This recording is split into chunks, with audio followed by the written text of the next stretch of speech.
Hello, everyone, and welcome back to Tub Takes. This is a weekly video podcast where we talk about all of the latest and greatest happenings in VGC, and we have a stacked cast this week. We've got your Perth regional champion. We've got Oliver. How are you doing?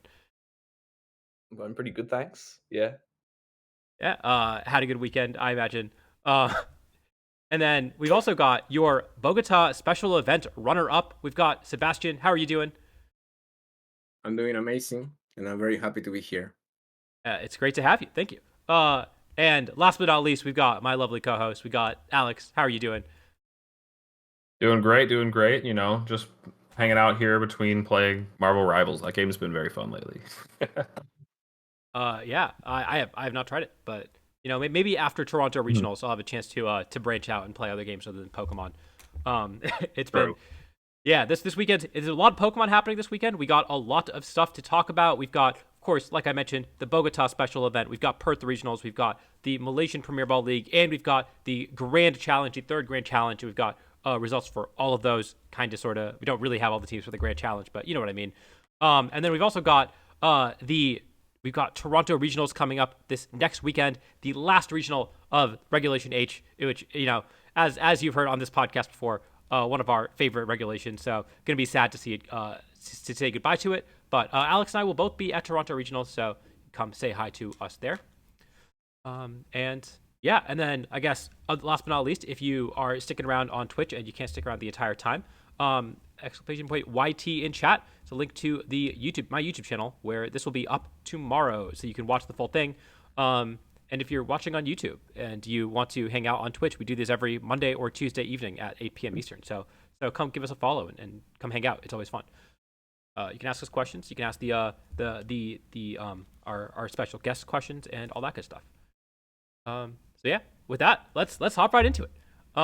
So first and foremost, we have the reminder section, the main signups that you should be looking out for if you are watching this on Twitch. If you're watching on YouTube, it's a little too late for you.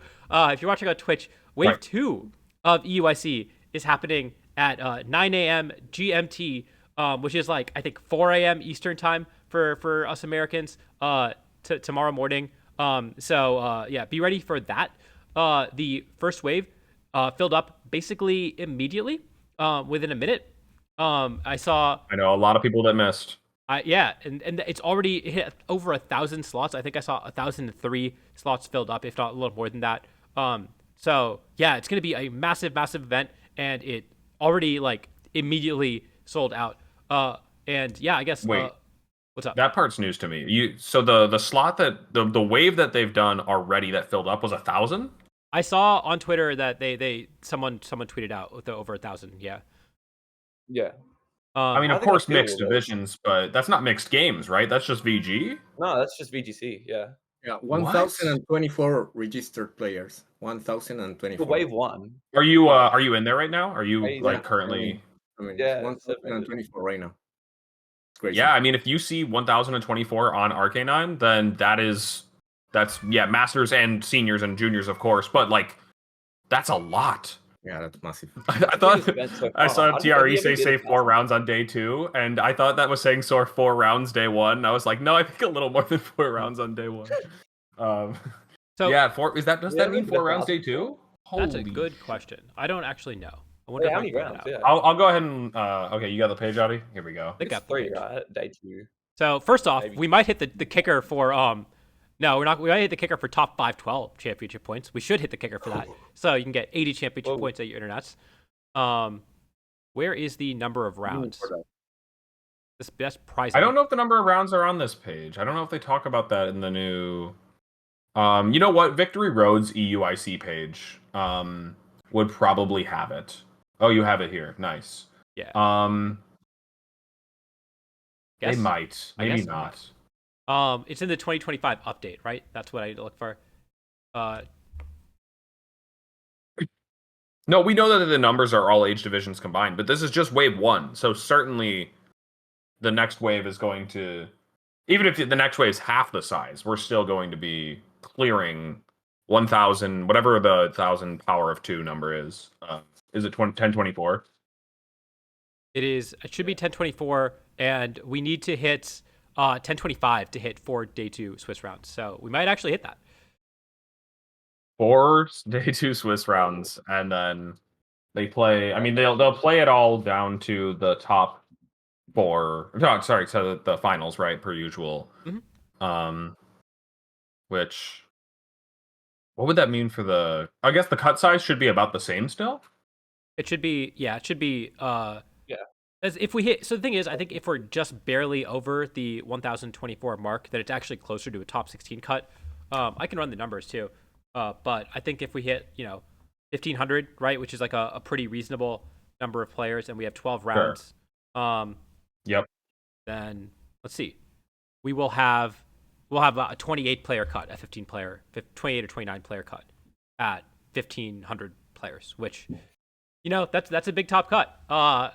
So it'll be fun to watch for sure. This is nuts. I mean, I'm glad to see that. Also. This is all Reg G, so actually you're right. It won't be fun to watch. No. But yeah, I'm glad to see that they are like really listening to the complaints about the size for this one. Like, it seems like there is hella demand, and I don't know, it might still fill up with almost like double the capacity we've seen of years past. Again, we don't really know what the next wave size is going to be, unless we do, and somebody did see that somewhere, but I don't think I've heard of it. You know what's crazy about it is that out of those 80 people, 3 would get top 32 CP. Yeah. Yep. Yeah, after 12 rounds. I guess 12 rounds and a round of cut, right? So this is top 32. So yeah, 9 threes. 3 will get top 32 CP and some prize money, right? But also some will only get top 128 CP as well. They're not even guaranteed top 64 if you go 9-3 at this internets, which is, I mean, that's crazy. It's tough. You don't want to lose the first rounds far out. And so Sebastian, you had the priority registration, right? You didn't have to sign up immediately, which is nice. I luckily earned the travel award, and I was able to register. I didn't suffer too much. That's good. I'm glad. Yeah. I'm glad. Well, so I do want to address one thing, which I saw some complaints about, which is that the registration fee was $80 for this event, which is I think the highest for any of the internets that we've had so far. I saw a few different people complain about it, and I gotta say, like, the fact that it's filling up, it's clearly there's a shortage of slots, right? There's a shortage of slots.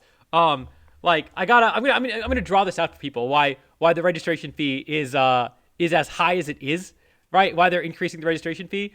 So we've got this. All right. So we got this slide, and we got this, and so let's go ahead and call this. I don't know. What if we call this one? Oh, guys, I think it's a graph. I think it's a graph. It's a graph. Like, yeah. So we're gonna call this one Q, and we're gonna this quantity, the quantity, and we're gonna call this one the price, right? All right. So let's see. So venue space is expensive, right? And so as you get more and more venue space, you gotta charge more and more money, right? It's just gonna cost more and more. And so we're gonna say that as the quantity of slots increases, the price also increases. So we're gonna have this line here. And we're going to call this one S for supply, right? The supply of slots. Now, on the other hand, right, if the price was really low, right, a lot of people would want to sign up, like, maybe 2,000, 3,000 people would want to sign up. And if the price was really high, then, maybe no one would want to sign up if it's, it's a couple $1,000s to sign up. So probably fewer people, right? So we're going to say, if the price is low, it's going to have a high quantity. And if the price is really high, it's going to have a low quantity, right? And we're going to call X. It's an X. I think it's an X, okay. And we're going to call this one D for demand, okay? Right. And so what you see here is that when not everyone can sign up for the tournament, and also it costs a lot of money, right? So what happens is if not everyone can sign up for the tournament, then we're actually like here, right? So this is what we call the shortage, right? So this is the shortage of people who can't get into the tournament. And that's what we're experiencing right now. Okay, so that, in other words, the solution to everyone who wants to play in the tournament can play in the tournament is actually the opposite of what everyone is complaining about, which is the prices are too high. In fact, you have to actually increase the price to make it so everyone who wants to get in can get in, right? Yeah. Which is like messed up because $80 is a lot of money to play in a Pokemon tournament for sure, but they can't like they can't let everyone in while also charging like $50, $40, whatever they were charging in the past, right? It's just like two people want to play in these tournaments. And so I don't know. I see these complaints, but I also like I know I saw Juanfi complaining about it. I saw the James Evans complaining about it. Like if you people are also aware that there's not enough slots for everyone to play. Like I'm the first person to call people out when call out the Pokemon company when I think that they do things wrong. But in this case, like it really is like there's just too many people who want to play this, and there's only so many ways to make it so everyone who wants to play can play. And the increase in price is only natural given the amount of people who want to play in these tournaments. I think the simplest way to understand it, I mean, correct me if I'm wrong here, Audie, but it's just that, if you want more people to play, you need to rent a bigger venue, and to get a bigger venue, it's going to cost more, right? That's just the simple. And you have to get more docks, and you have to get more staff, and right, you have to get all the more tables and all that stuff, right? It is expensive. It's expensive to run these events, and as it stands, the Pokemon company loses money at most of these events. They don't really make money on these events.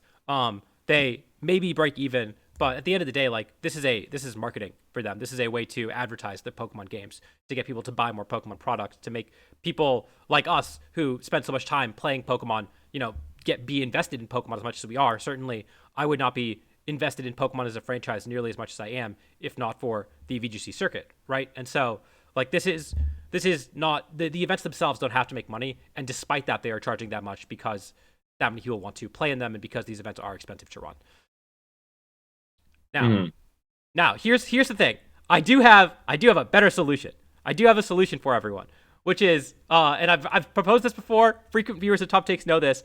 There is a solution to this that is just better, and it is you should have a qualifying tournament to make it so people can qualify for this event rather than being selected randomly, because at the end of the day, you do want to see players like Alex Gomez and Stefan Mott and the other top players who are world championship caliber players compete at these events. And it is very unfair to players, especially players in Europe, who this is a big part of their Worlds invite, for them to not be able to compete, right? And so I do think that there should be a fairer system for allocating these invites, and I think a qualification tournament would be perfect.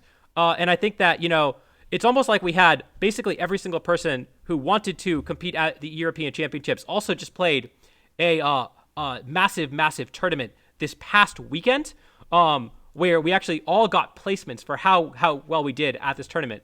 It's called the Grand Challenge, right? And so I'm telling you, the solution to all of this is just you have a Grand Challenge like the one we just had, and then you have the waves of registrations that you go say, okay, the top 100 players in the Grand Challenge get access to the first wave. The next 100 players get access to the second wave, so on and so forth. And realistically, 1,500 slots, there's 6,000 people playing in these Grand Challenge. You should be in the top 25%. You should be top 1,500 in the Grand Challenge. That's not very difficult. If you can't make that, you maybe shouldn't be competing at international level events. Maybe start at local level events and regional level events. I think that is like really the perfect solution to the fact that some of these top players can't sign up, but also we don't want the prices to be even more than $80. It is stupidly expensive, right? But that is my little rant. I really think that is the perfect solution, and it's the only real solution other than increase prices to make it so everyone who wants to play can play. Is Japan circuit? I thought about another solution. Go on. What's that? Yeah. Actually, like right now, the system for stipends and travel awards works like this. Like if you get top 4, you get a travel award. If you get top 8, you get a stipend. Like for example in Latam, and you get a priority registration for all those top 8.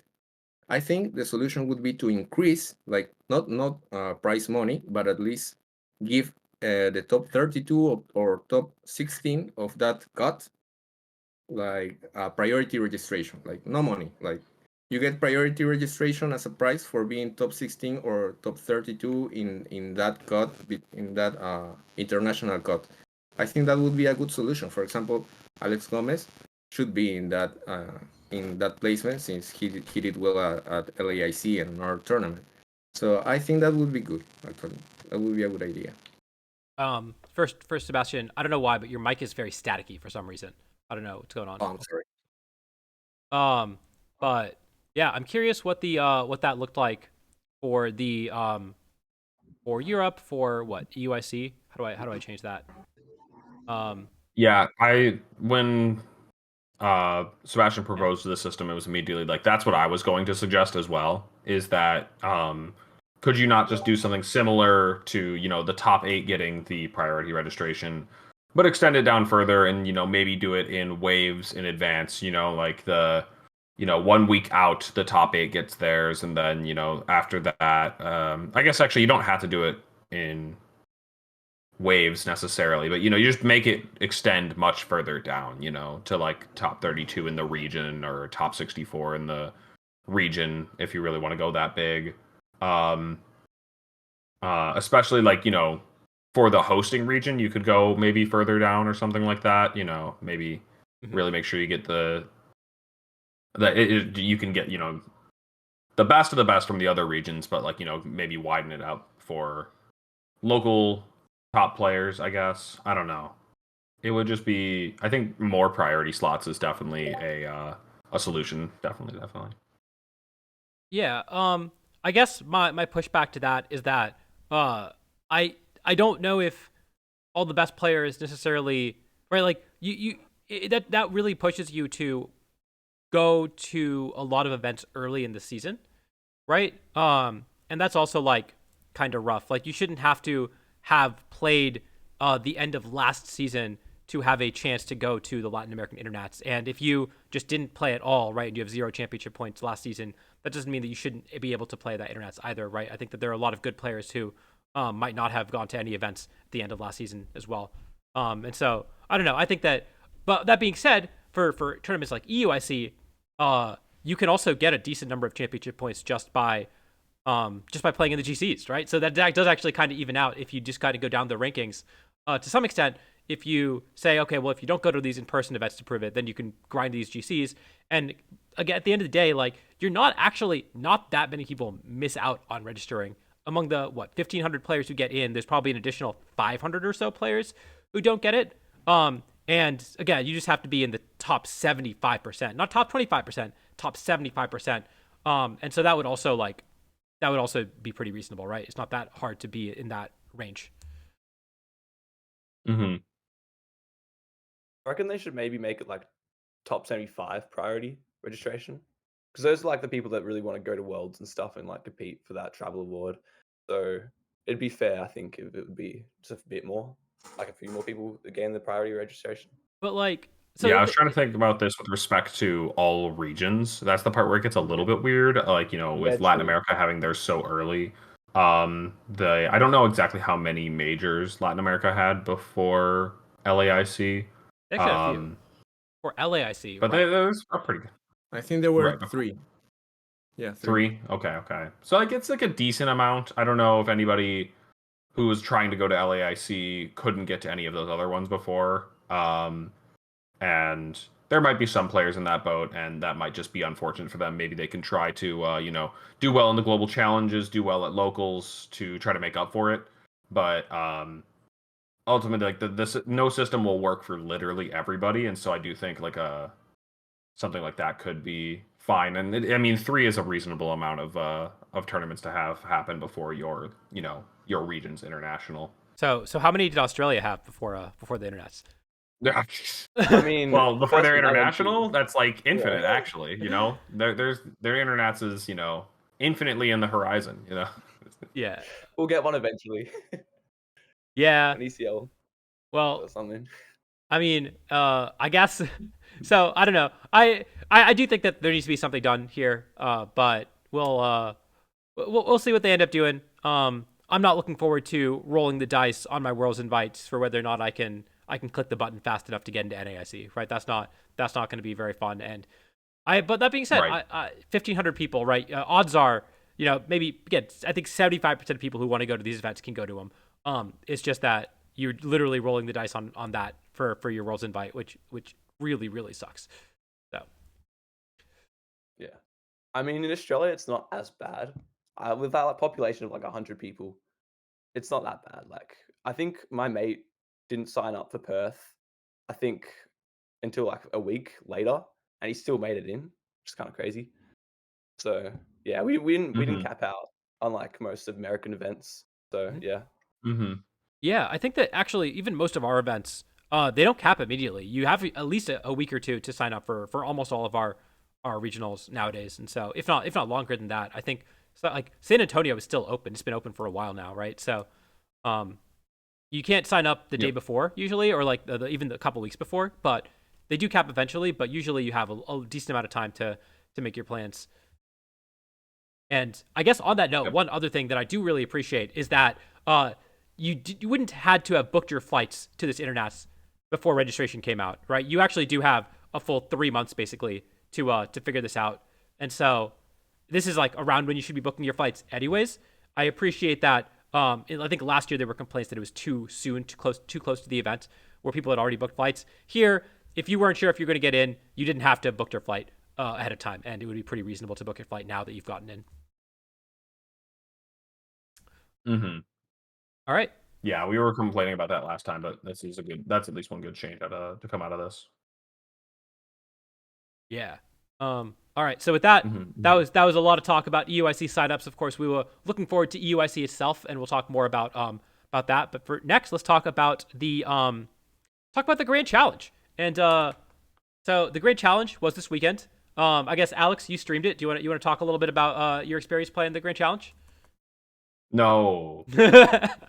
All right, and then I mean, I can a little bit, but yeah, no, it just didn't go well for me, which I ultimately decided, want to focus more on Toronto, and we've got more of these down the line. It's sad to see that, Regulation H ending means that I won't get to play another Grand Challenge in this format, but yeah, just the timing of this one was tough, so yeah, we'll get them and next time. speaking of tough timing, both of you guys, Sebastian and Oliver, you both had regional level events the same weekend as the Grand Challenge. Did you play in it, and how did you do? Sebastian, I'll go with you first. Well, in my case, I decided to focus entirely on the regionals, so I didn't register. But yeah, about the event, like I want to shout out Fede Campo because he accompanied me during the event and he won. He actually won. He won the whole thing. That's crazy. So congratulations to him. I didn't play. Yeah. Yeah. Congrats to him. And Oliver, I know you did play in it. How did you do? And how was the experience of playing in the Grand Challenge the same weekend as a regional? Well, at this point, like TCPI has kind of just screwed us over with like our first regional on the global challenge. We have like 20 spots, and you got to do all the global challenges if you want to like get to worlds because we don't have many regionals, so it's just like far out. But I just got back from Perth at like 1 a.m, so I was pretty cooked. And then I'm like, far out, I got the global challenge tomorrow, and it finishes at 11 a.m. And I know I need maybe about 20 games in that time, so I had to like figure out at night when should I wake up. So I woke up at about I think 6 a.m. So I had about 5 hours of sleep, and then yeah, I just grinded the whole way through. I just used my perf team. It was pretty sketchy though. I think a lot of my games, I got pretty lucky. Like against a Dondozo player, I got like a Diaclaw para into like para for 5 turns, and then like Blood Moon Creel, and then I won that game. I was like, okay, we'll take those. And then I think that was my winning inning. Yeah, on my winning inning that happened to get to top 64. So I did finish top 64, and that was a pretty good place in. I think I wanted to get top 32 because this is definitely the easiest global challenge with the amount of players that were playing. But yeah, I did pretty good, I'd say. Yeah. I think my record was like 19-1, which is pretty crazy. Just like 5 hours of sleep. Just had to win everything. But yeah. That is pretty crazy. And yeah, I think it's especially brutal because this is a decent chunk of your Worlds invite in Australia. It's big. It's pretty determinative. Of course, you already have your Worlds invite now, so I didn't really have to worry about it. But I think you said you were prioritizing getting the travel award, right? Yeah. You need money for Worlds. Like, especially in Australia, it's like ages to fly. Like, if you live in America, still a bit of money, but it's not too bad. Especially if you live in LA, it's fine. But like, we got like 21-hour flights, double stopovers. plus like the accommodation and stuff. So I definitely want as much money I can get before I can go to Worlds. So gaining a TA would be really good. But I mean, Right. if you win a regional, you do get a bit of money to put towards that. So it does help for sure. Mhm. But yeah, I definitely had to do well in this global challenge because I kind of flunked the last one. So yeah. Yeah. And do we have the number? Yeah, we only have only 3,100 masters, which I think is almost half of the last one. I think last one had 6,000. Yeah. Or maybe 5,000 something. Which is kind of crazy. It was really small. It did feel like ratings were a lot lower. I know I got top 32 in this one. I got 30th place, as you can see here. 29th. I got 29th. Someone got removed. But my rating was 1749. I think it was pretty low. Which, keep in mind, I got 33rd in the first one with a 1792 rating. So it's a whole 50 points lower to get a better ranking, which is kind of crazy.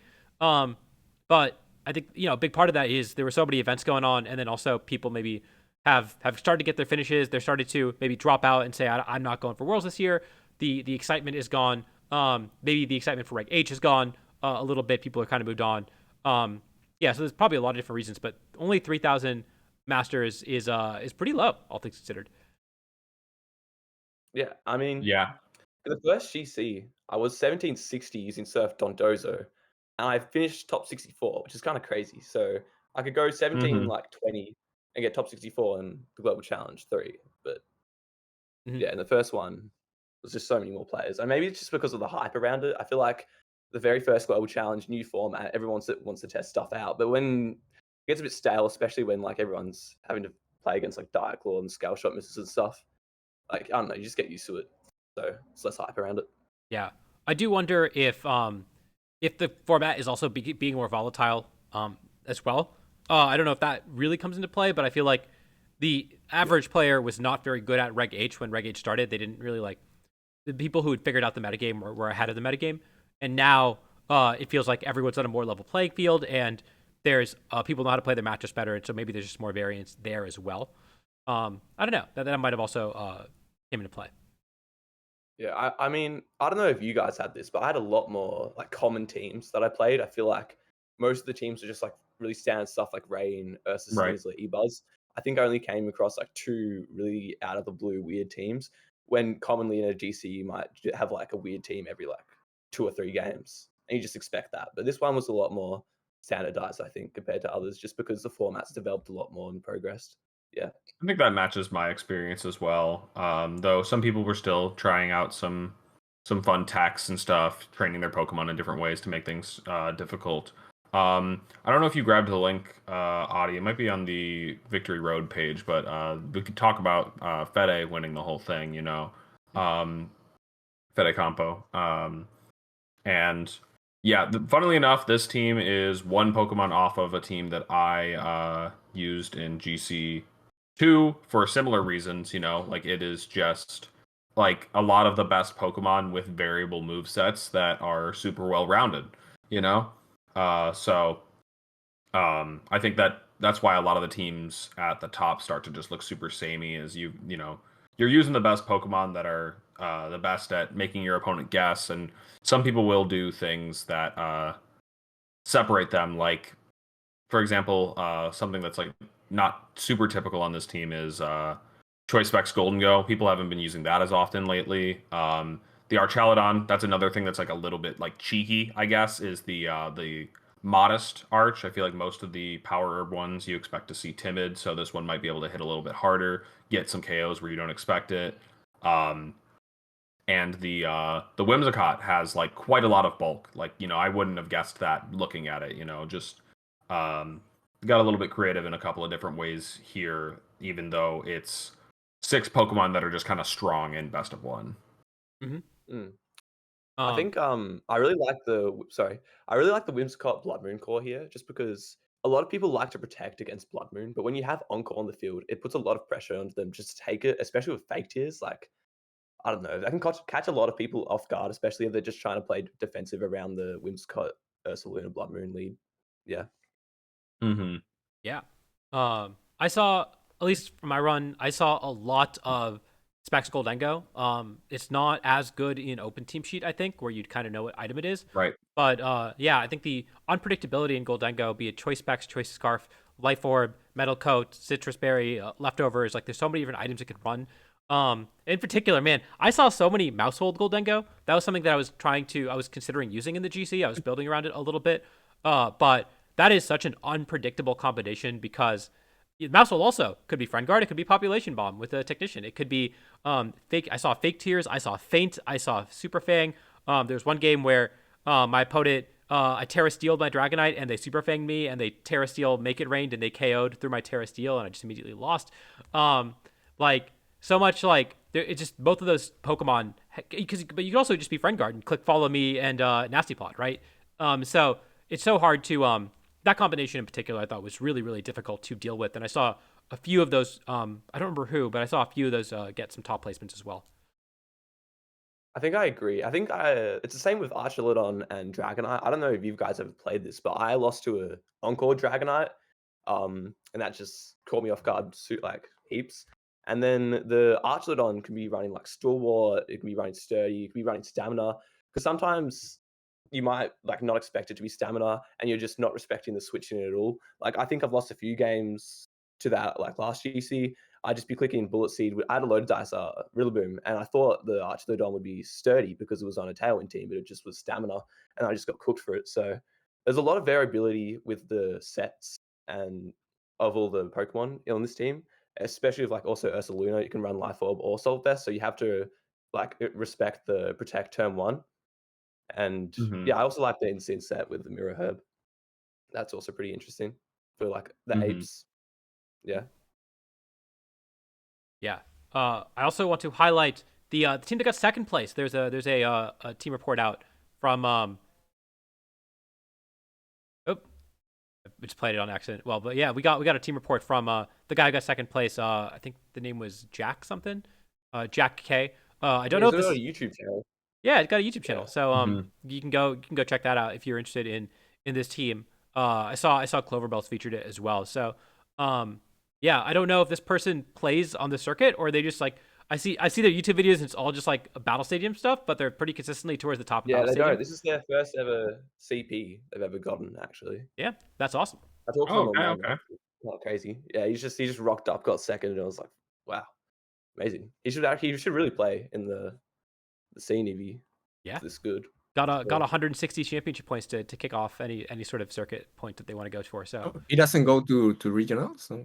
No, he's never gone to a No. local or regional anything. Just a online I grind. started making videos. It was kind of funny. I came across their YouTube channel on Saturday randomly before the tournament concluded or anything, and we had known they were doing so well.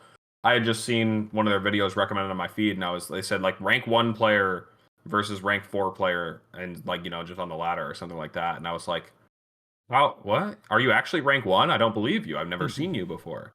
So I clicked the video. The good title, I sure enough, they were like doing well on the ladder with their team, and then they go into the GC and just crush it as well. Like they just they've got a team that's really good for best of 1 right now, and they've got that figured out. The team honestly is just playing like nothing else we've currently seen before. I mean the Arubega Screens team has like parts that are similar, that one earlier, but there was a lot of things that separated that one. It was an Assault Vest Ursaluna. It featured a Dragonite, not a Salamence. And nobody I've seen is really using the Assault Vest Archaludon without some way to get it going on its own, whether it's rain or beat up or something. It's just kind of here. I guess you could side dual wing beat. I didn't think about that one, but like Rock Slide on the Mence, like this team does look like it was just cooked up for like best of 1. This is like how you're supposed to play best of 1 Pokemon. Like I think a lot of people could learn a lot from this team, like just really dodging all expectations or anything that you might think the team is doing. It's not. Yeah, you gotta. It genuinely is a different format, and you have to prepare for it independently. I think to do really, really well. You have to treat it differently, or at least that's been my experience personally. Yeah, like it's and this person specializing in best of 1 basically, at least so far in their VGC career. I think really, gave them a lot of, helped them out a lot in this GC, right? So, I am curious. I'd love to see them come to VGC events and play some best of 3 and see if they can translate that success. But I think that we've seen a lot of players go from ladder warriors to top VGC players in the past, and so I would not be shocked to see that happen as well. I'd like to comment something about that team. Mhm. I find it Mhm. very interesting that he has a water type, a fire type. He doesn't have a grass type, and you would normally go by maybe replacing that with a good electric type. And we know that our Caludon is the best electric type of the regulation. I'm sorry for the kilowatt players, but this Arcaludon doesn't have any electric type attack, which is very interesting. So I guess when you get a really strong water type like Primarina, you want to hit with something neutral like Ursaluna, right? So I think this kind of teams have that viability. Like if you can't hit something, you just go neutral. So that's why Ursaluna is very strong, and I don't know why people didn't realize before that it's so broken. I don't remember Ursaluna being used that much in the like, for example, in Baltimore. Yeah, no, I mean it's been such a up and down I don't know, like thing with Ursaluna. Um, it is just like it was expected to be the best Pokemon or something like that going into the format, and then afterwards it died down pretty heavily. It was being pretty countered. I think people were expecting it to work too much like it had in previous formats, and eventually people did figure out that there are certain teams that can run the Life Orb set, but you can't run it like super disrespectfully. You have to build the team a lot with it in mind. It can't just be slapped on and expect to just win the game easily. But yeah, the Assault Vest set definitely opened the door for people using it in a lot of different ways. And I think one of the tournaments we're going to look at later on Victory Road, maybe it was the results of Bogota, had like Blood Moon on almost every team. Let me double check if that was the one, but it was like Blood Moon on. Yeah, it's Pagoda. We'll get there eventually, but there's just so many bears. The bear takeover is real. I remember seeing us talk about this in Tub the other day. Just saying how people were talking about it on Twitter too. How the banner has for like the banner for Regulation H has Dragonite and Ursaluna Blood Moon kind of like battling it out, and people were saying like maybe they do like playtest these formats more than we give them credit for. Like maybe they really do realize like what are going to be like the top meta threats, because I think Dragonite was another Pokemon. Thank you, Audi. Dragonite was another Pokemon that people slept on for a long time, and Dragapult was top dog early. Garchomp took over for a while. People were doing other dragons and not running the Scale Shot set. And once people figured out the Scale Shot set, I don't know, like these two are just kind of like so synonymous with Regulation H at this point. And they've won. They won They won Perth. They won Stuttgart. They almost won Bogota. Yeah, just kind of funny. Yep. Maybe developers invented VUG before we knew about You're it. right. Okay, he does not seem right. Never mind. Sorry, my bad. My bad. Those were all. You didn't test them out. Yeah, Underrated picks. Pokeball actually could be the source. We don't know. You're right. Maybe they still are right, and that's our fault. Like we just That's didn't. definitely our fault. Like I never used any of these mons, so maybe they're just underrated. You know what? We've seen Milotic do well recently. We've seen Snorlax do well recently. I mean, maybe they are. No one I'm figured telling it out. you, kids, this is Maybe no one What's up, figured it man? out yet. Better run it. Yeah. All right. Wait, hear me out. It might be those three in combination, because you got the Trick Room mode with Vikavolt and Snorlax, and they can no longer intimidate your Snorlax because of the Milotic. Just hear me Yeah, out. that sounds well put together. Yeah, because the 100%. Ursaluna and D-Knight were put together, right? Yeah. Mm-hmm. I mean, they do look like they're fighting each other, but yeah, they're a team sometimes too. So funny. All right, I'll give you my quick GC spiel as well because I got top 32 in the GC. I was using a pretty standard team, but I changed up all the sets so people, if they were like, oh, I know this team, I've seen this team before, they would get messed up. I had a random covert cloak, some weird move choices, which was fun. Definitely caught people out with that stuff. Probably using a team similar to that in Toronto, so I don't want to actually reveal too much. But yeah, just I remember I was 1 win away from getting top 32 a couple different times, and I lost both those. And at the very end, I was a win away. I lost 3 straight, and I was like, shit, I'm not getting there. I might as well do my best, try to win out, see if I can sneak into top 64 or whatever.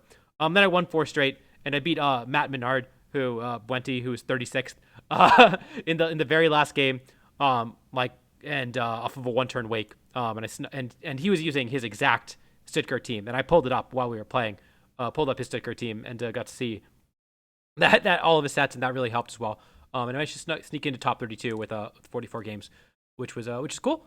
I did play Seawolf's Mike. I know he's normally in chat. I think he responded to my tweet, which I assume is this guy, Michael Klimchuk. And he got me. He totally caught me with Scarf Pelipper because I pulled up his team sheet. And he was using Sash Pelipper with the exact same 6, and then he immediately turned one, got me with the Scarf Pelipper, and I was just immediately lost, and I was like, okay, yeah. So it's not always safe to pull up people's team sheets, but yeah, sometimes it works. So yeah, that's my little GC story. Very happy to have gotten top 32 after getting 33rd in the first What one. was your MVP though? My MVP? Yeah. I put a covert cloak on something that people weren't expecting. And let me tell you that really caught people out. It caught Giovanni Costa out. He was totally shocked, which is really funny. Nice. We had a quick 2-turn game, which is great. So yeah. Don't want to talk too much about the team itself. I'll talk about it after Toronto regionals. We'll see how I do there. But yeah, let's talk about. Bring it to Toronto. Okay. I'm bringing some variant to that team. I decided that. So I was debating between the Mousehold Goldango stuff and running something closer to what I want to bring to Toronto, and I decided that at the end of the day, practice is practice, and so if I'm playing a similar team, it's probably still going to be useful for me to understand how people want to approach these games, stuff like that. And so and I think it was useful for me to and also if I do really poorly, maybe I won't bring the team to Toronto, and I did quite well, so that helped shore up my decision as well. No, you got it, Poseidus. It is Covert Cloak P2. I'm gonna leak it right now for Audi. Sorry. Yep. Analytic. Let's see. All right. Low-key, you could probably get away with Covert Cloak on Electabuzz in the GC. You could. Just kind of accept it. You're less bulky, but who's gonna predict that? And you could still definitely get some good value out of it. Yeah. All right. Yeah. We're going to keep this moving. We talked about the GC quite a bit. And so now let's talk about the first of the 3 events that happened. Well, I guess the GC counts. So the second of 4 events that happened this past weekend in that case. With the Bogota special event, had 61 players. Really rough number to hit because you didn't get top 32 points. You only got top 16 points. And we got the second place player right here, Sebastian. Tell us about your experience in Bogota. Well, first of all, when you see the results, I like how colorful it is. If you watch the flags of the countries, there's many people from many countries, and I really like that. Mm-hmm. There is even Teca from Guatemala, and many from Ecuador and Mexico, Costa Rica. That's really amazing. Well, my experience in the tournament was really, really good. Besides it's a special event and there's less budget, it was very well organized in my opinion. I remember arriving to the hotel and there was a lot of people who actually didn't show up besides they registered because they were supposed to be 89, I think, and there's a lot of people who actually didn't go to the tournament. Mm-hmm. But still it was a really good experience.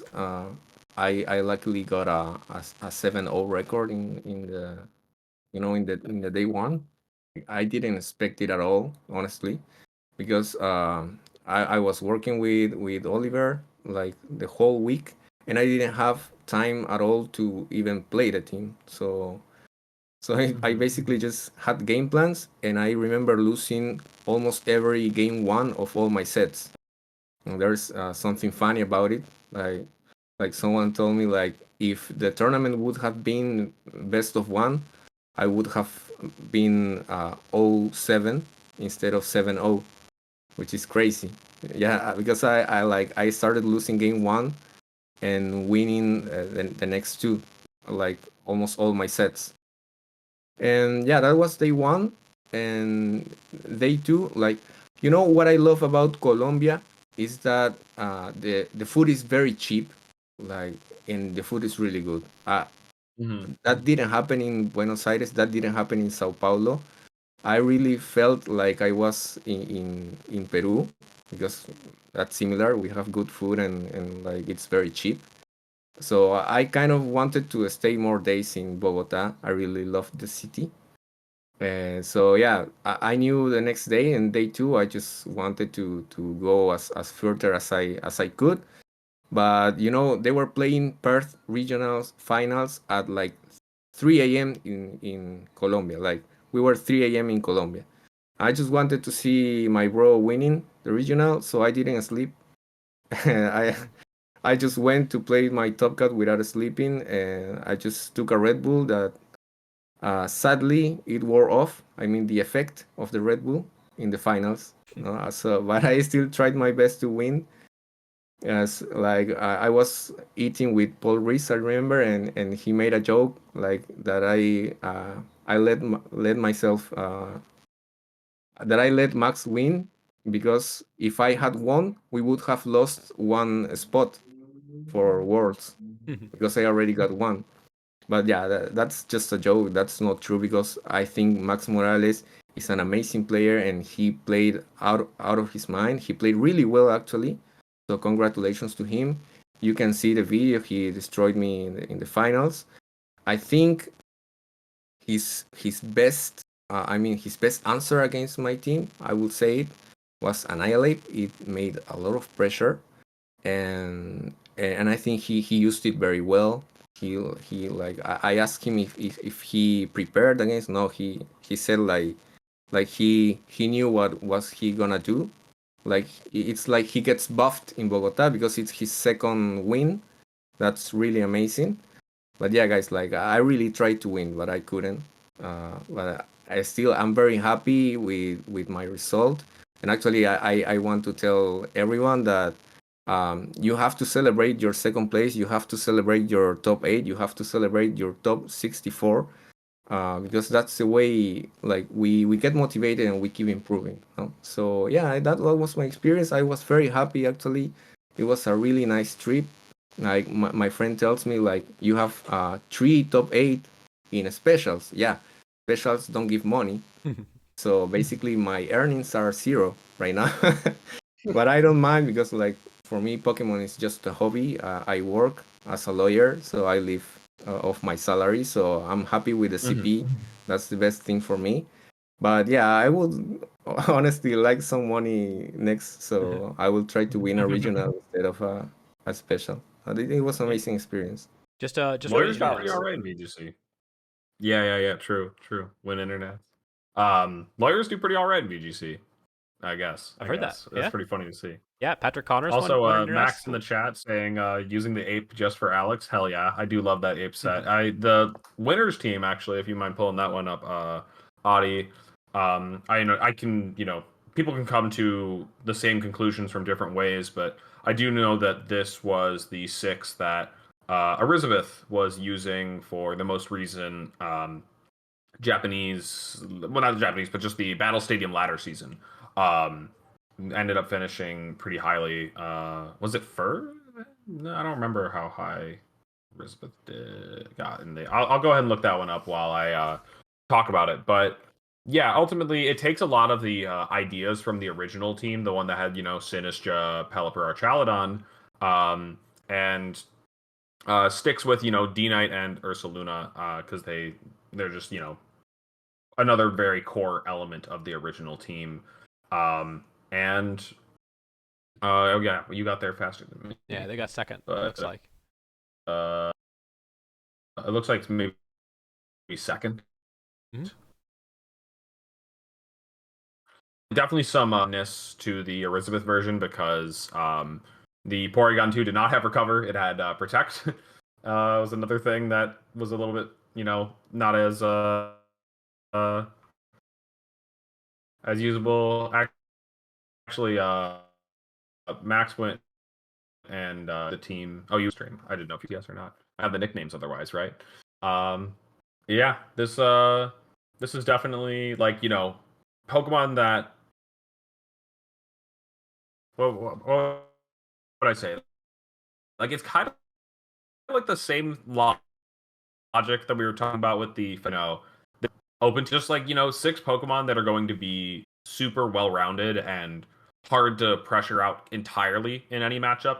Like these are Pokemon that you feel like you can bring to almost any game if you want to. You just might have to change the pieces around it.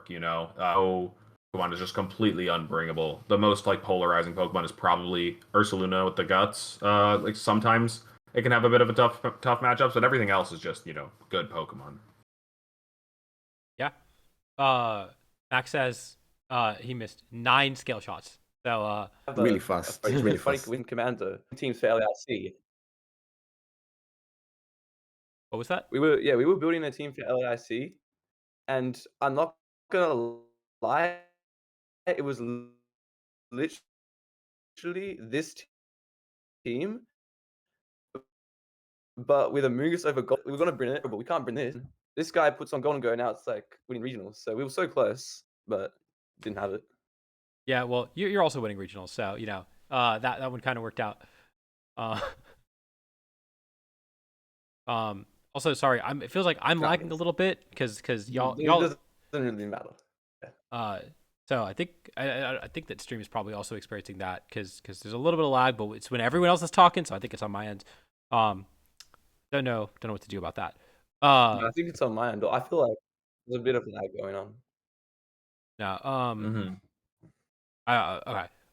This happened when I was recording Carson's team report as well, so it might just be it might be Discord too, honestly. Oh yeah, because it could be Discord because we're all in very different regions. Yeah. I don't know. Hopefully Right. it's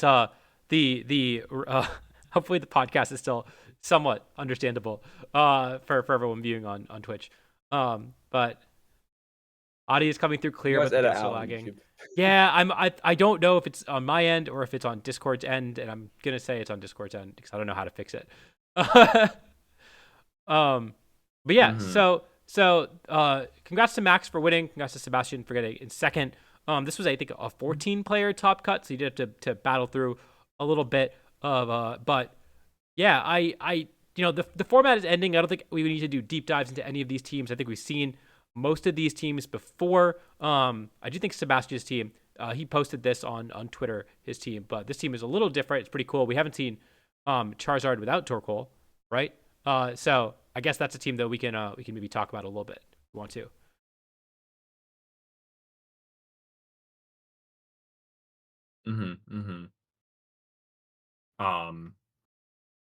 I don't have a ton to say about this team, but Adi, I was lagging a lot on your end too. I'm gonna suggest maybe we all just give the call a restart and then just proceed from there. I know that maybe I think it's probably on Discord's end, but maybe it's just something to try. Okay.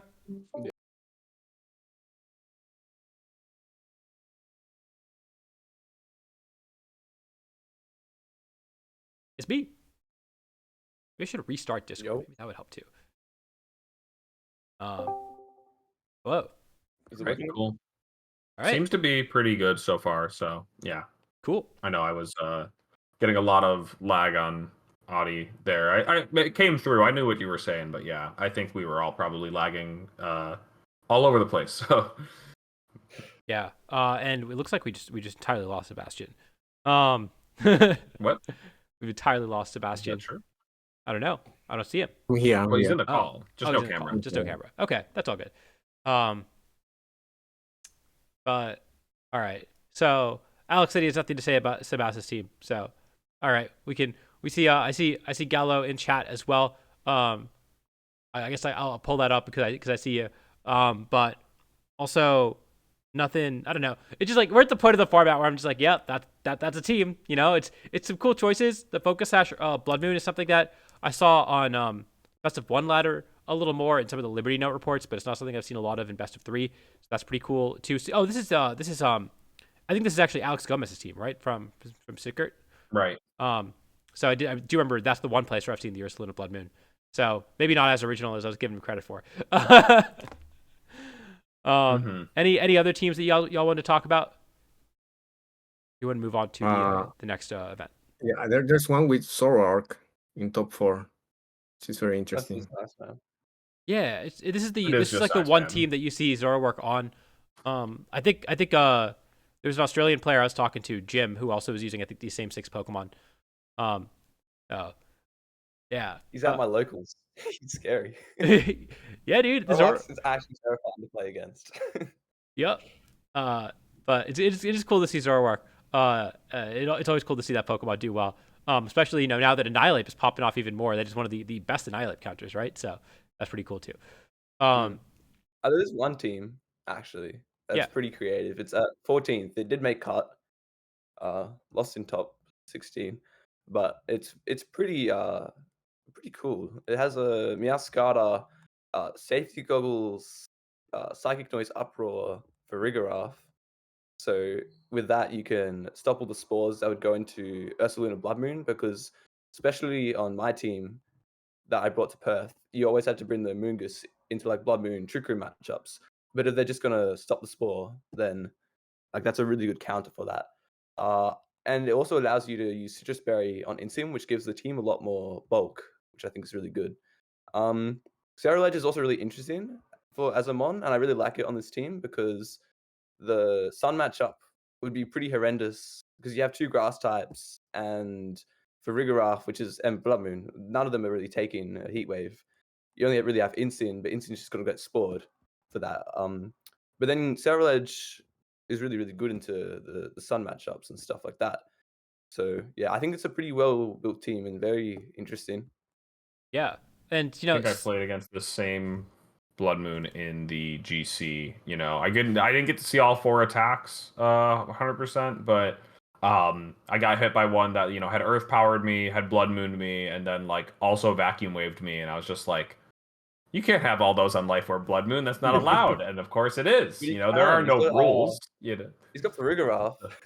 Yeah. So you can block the fake out, so they no longer have to deal with that. That's what I'm saying. Yeah, that's pretty cool. That's cool. Yeah. Yeah. And then one other thing about Cerulege, because you know me, I'm the Cerulege enthusiast, is that normally people run bulk up on it or maybe Sword Stance on it. But just opting for close combat with Terra Fighting, which is pretty cool, because Terra Fighting is like a decent defensive Terra. It was dark, obviously. Lets it answer things like King Gambit a little more effectively. But then also, like, you don't need to be slow, bulky setup Cerulege. I think one of the ways I was exploring Cerulege later in the format is that it does naturally outspeed Goldengo. You can just run fast Cerulege and say, I just outspeed you and I'm going to knock you out, and that's going to surprise some people. And so I wouldn't be surprised if the Cerulege was actually quite fast as well. And just got a good speed tier, and it's not something people expect to be fast. I wonder if the Cerulege one taps Incineroar with close combat. Like that's an interesting calc. Maybe I could do it in the calc is right, because True. Yeah. With Hope in hand, it definitely would with the Rigoroth. Right. Wait, does this team? It doesn't have 1 protect. No, it's 2 protects. Okay, I was gonna say It does have 2. it does have 2. It's reasonable amount. Okay. Yeah.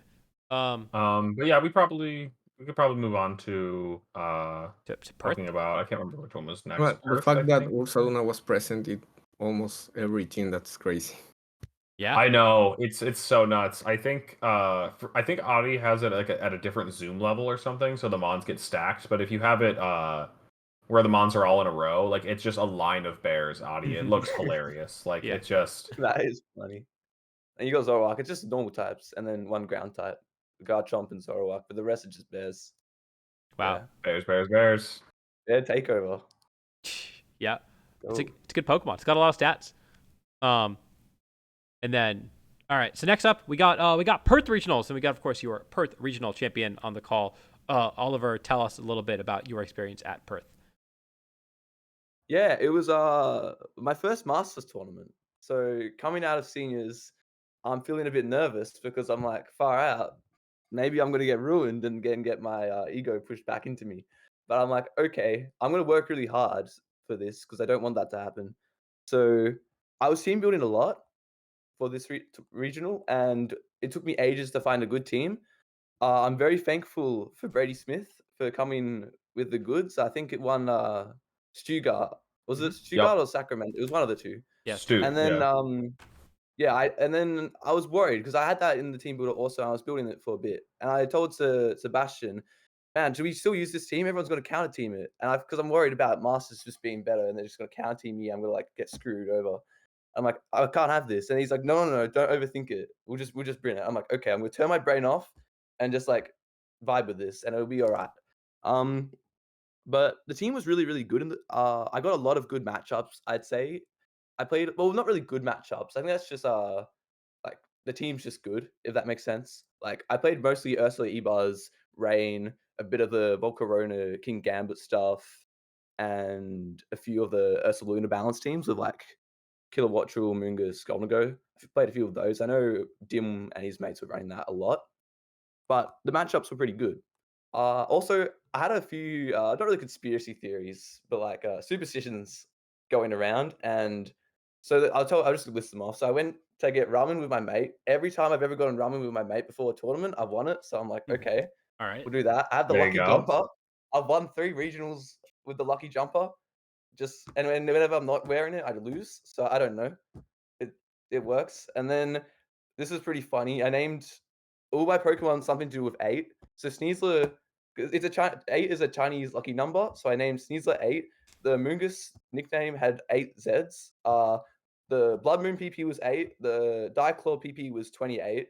I had a lot of those. I had a lot of good sides going around. Just saying. So, but to be honest, it did not help my luck whatsoever. I played Kieran and me had a crazy match. So I told him before this, I flowcharted your team for 16 hours, which is somewhat true because I flowcharted Rain for that much time, just on like a piece of paper, notes, just grind it out. Like, what can they lead? They got to find some crazy thing against me. I got to make sure this doesn't happen. I got to win every single game against Rain because against in Stuttgart regionals or Sacramento, it was like 33% of the team. So I'm like, I'm gonna play a lot of this, so I got to beat it. So he's like, okay, well, I'm gonna flowchart you back then. So I played him in the 5th round, and I did beat him, which was pretty good. I was pretty happy with that. It was a pretty close set. And I made a few good reads. I think it was pretty funny because I just kept on clicking Earth Power into his Pelipper, but he just couldn't do anything about it because like if you tried to hit me and I do KO it with like Hyper Voice or something, then he just lose Rain and I win the game off like Golden Go being Basque Legion in the back.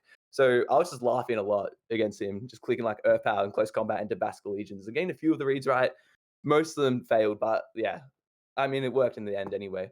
But then I played him again in top 8, and this was a really crazy set. So I won the first game, pretty close. The second game, he just went full balance mode on me, and he caught me off guard like a Moongus Insane Golden Go.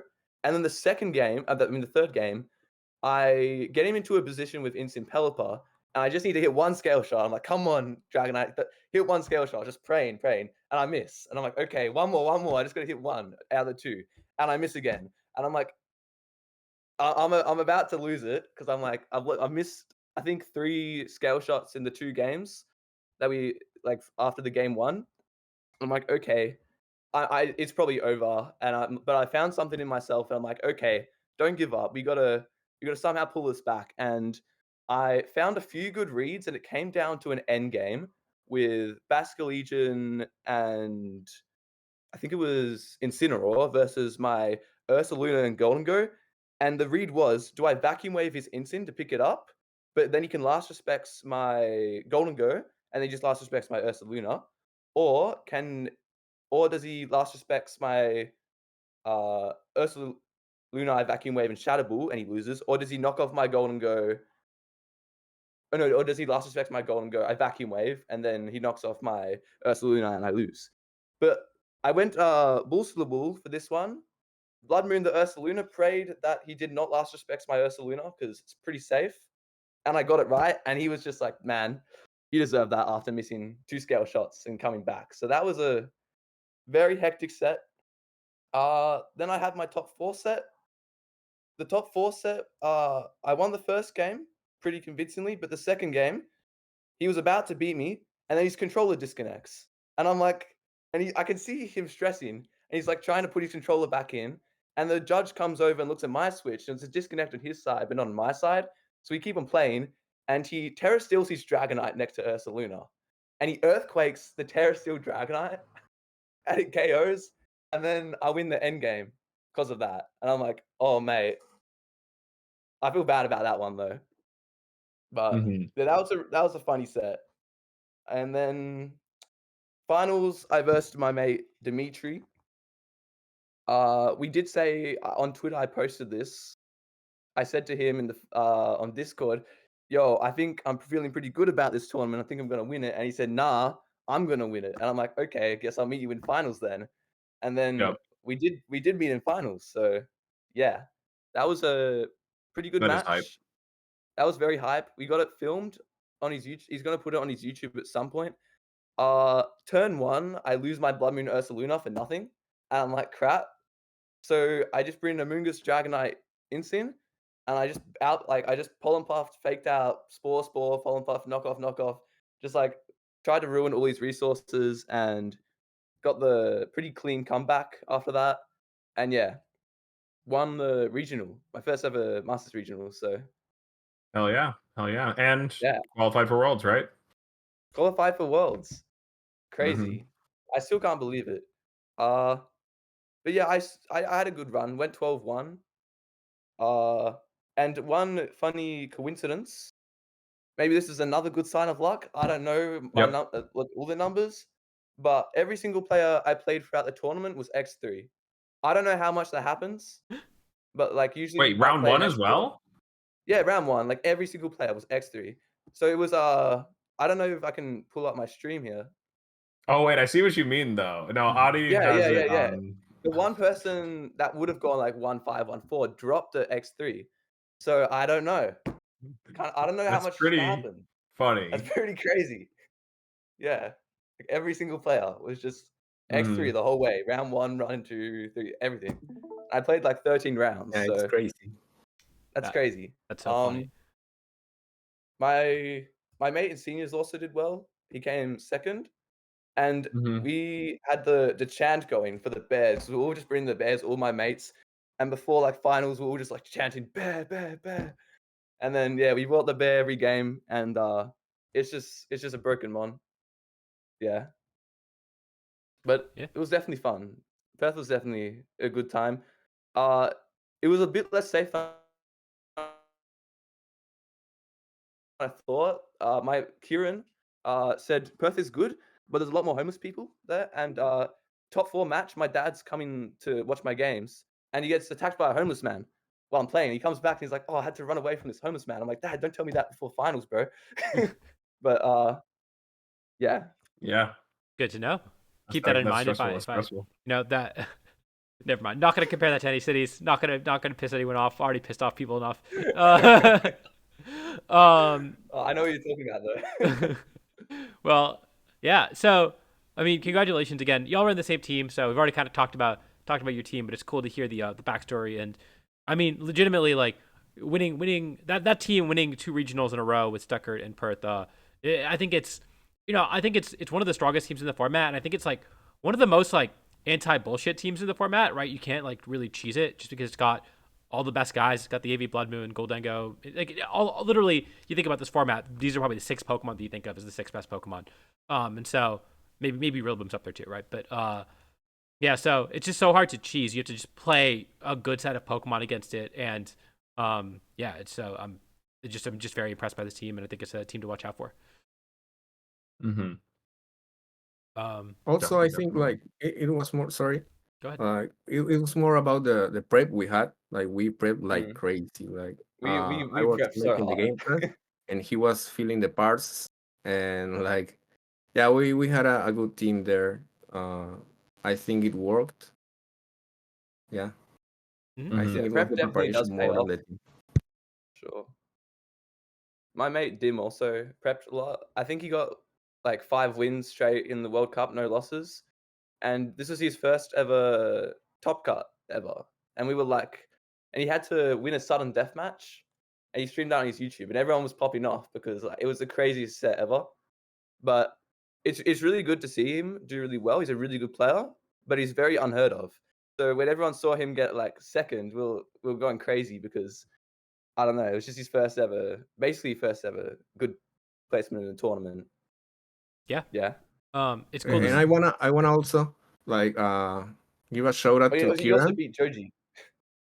Yeah, Kieran, you're such a good player. Oliver respects you so much. I do as well. So much that he practiced for 16 hours with me your matchup. Right. Oh, We were wow. like, we're not losing. No, he had Lewis Tan. I don't know if you know him. He got second at Worlds. Kieran, Nick Khan also using Rain. Bryce was using Rain. We know Joji was also using Rain. Kuro was using Rain. There was just so much rain in Australia, and I knew it was coming. So I'm like, I'm just gonna make sure I beat every single one, and I did. So, yeah. Mhm. Yeah, we're at Make that. sure you know your rain matchup for Toronto. I mean, legitimately, right? We We're at had that like point in the 6 different format plans. where you kind of know what you're going to face most of the time in a tournament. At least, especially in day 2, I think.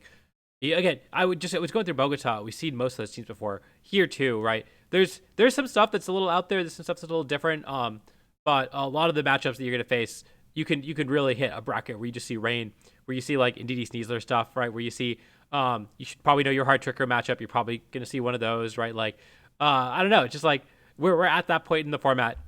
The meta has sort of stabilized. There's not going to be a ton of stuff that you should be surprised by nowadays. And so you should, if you're going to a tournament, I guess that means Toronto now at this point, or you should probably know your matchups into a lot of these top teams. But also, that being said, it also is part of why I think a player like Dimitri did so well, where this is not a team that you necessarily know your matchup into with the kilowatt roll. And so you can also catch people out by running something a little different and being really good at using it. Mm. Yeah, for sure. There's a lot of also crazy teams, not in Top Card. I think Top Card was very standardized. Like, there was one Tyranto Gyarados team by an Indonesian player. Yes, He Gunter. played that very, very well. I don't know if his team was amazing, but a lot of the people that played him said that he just played out of his mind and just like beat everyone with it. So I luckily didn't have to play that.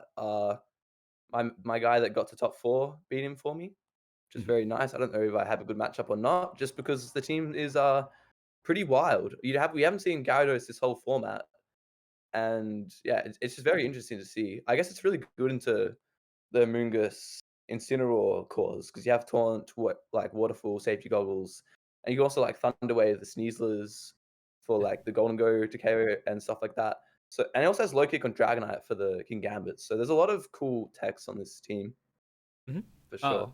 My story with Gunter is that back in 2018 he won a regional in Australia, or a special event, one of the two, with Tyranitar Excadrill way back then, and I was using almost the exact same team, and I was going to use that at Madison Regionals, and so I reached out to him on Facebook, and he responded and he helped talk me through some of the lines that he used, and that was the first regional I top cut. I got top 8 at that Madison Regionals, so he's a really nice guy. And he's really good at using sand, apparently. So, congratulations to him on the top 8. I was rooting for him to win the regional. I think that it's really sad. Obviously, I know Australia doesn't have many Worlds invites. Indonesia doesn't even have a circuit. They used to, and now they don't. They used to under TPCI. They had a nationals, and now they don't even have that. And so, yeah, it's a real shame that Indonesian players don't get to really compete. I think there were 2 Indonesian players in Top Cut. I think Dicky is also from Indonesia.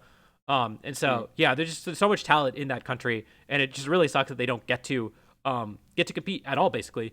And so I was hoping that Gunter could go and steal a Worlds invite, and obviously came quite close, but couldn't quite get there. Yeah. Mhm. There's a few more cool teams. I think, yeah, Sam's group, Sam Pandelis, he had a comeback. He said he wasn't trying too much, but he still did really well. And he brought Armarouge on the Sneasler and Diddy team. And his Armarouge was max speed, which caught me off guard, and it had Meteor Beam.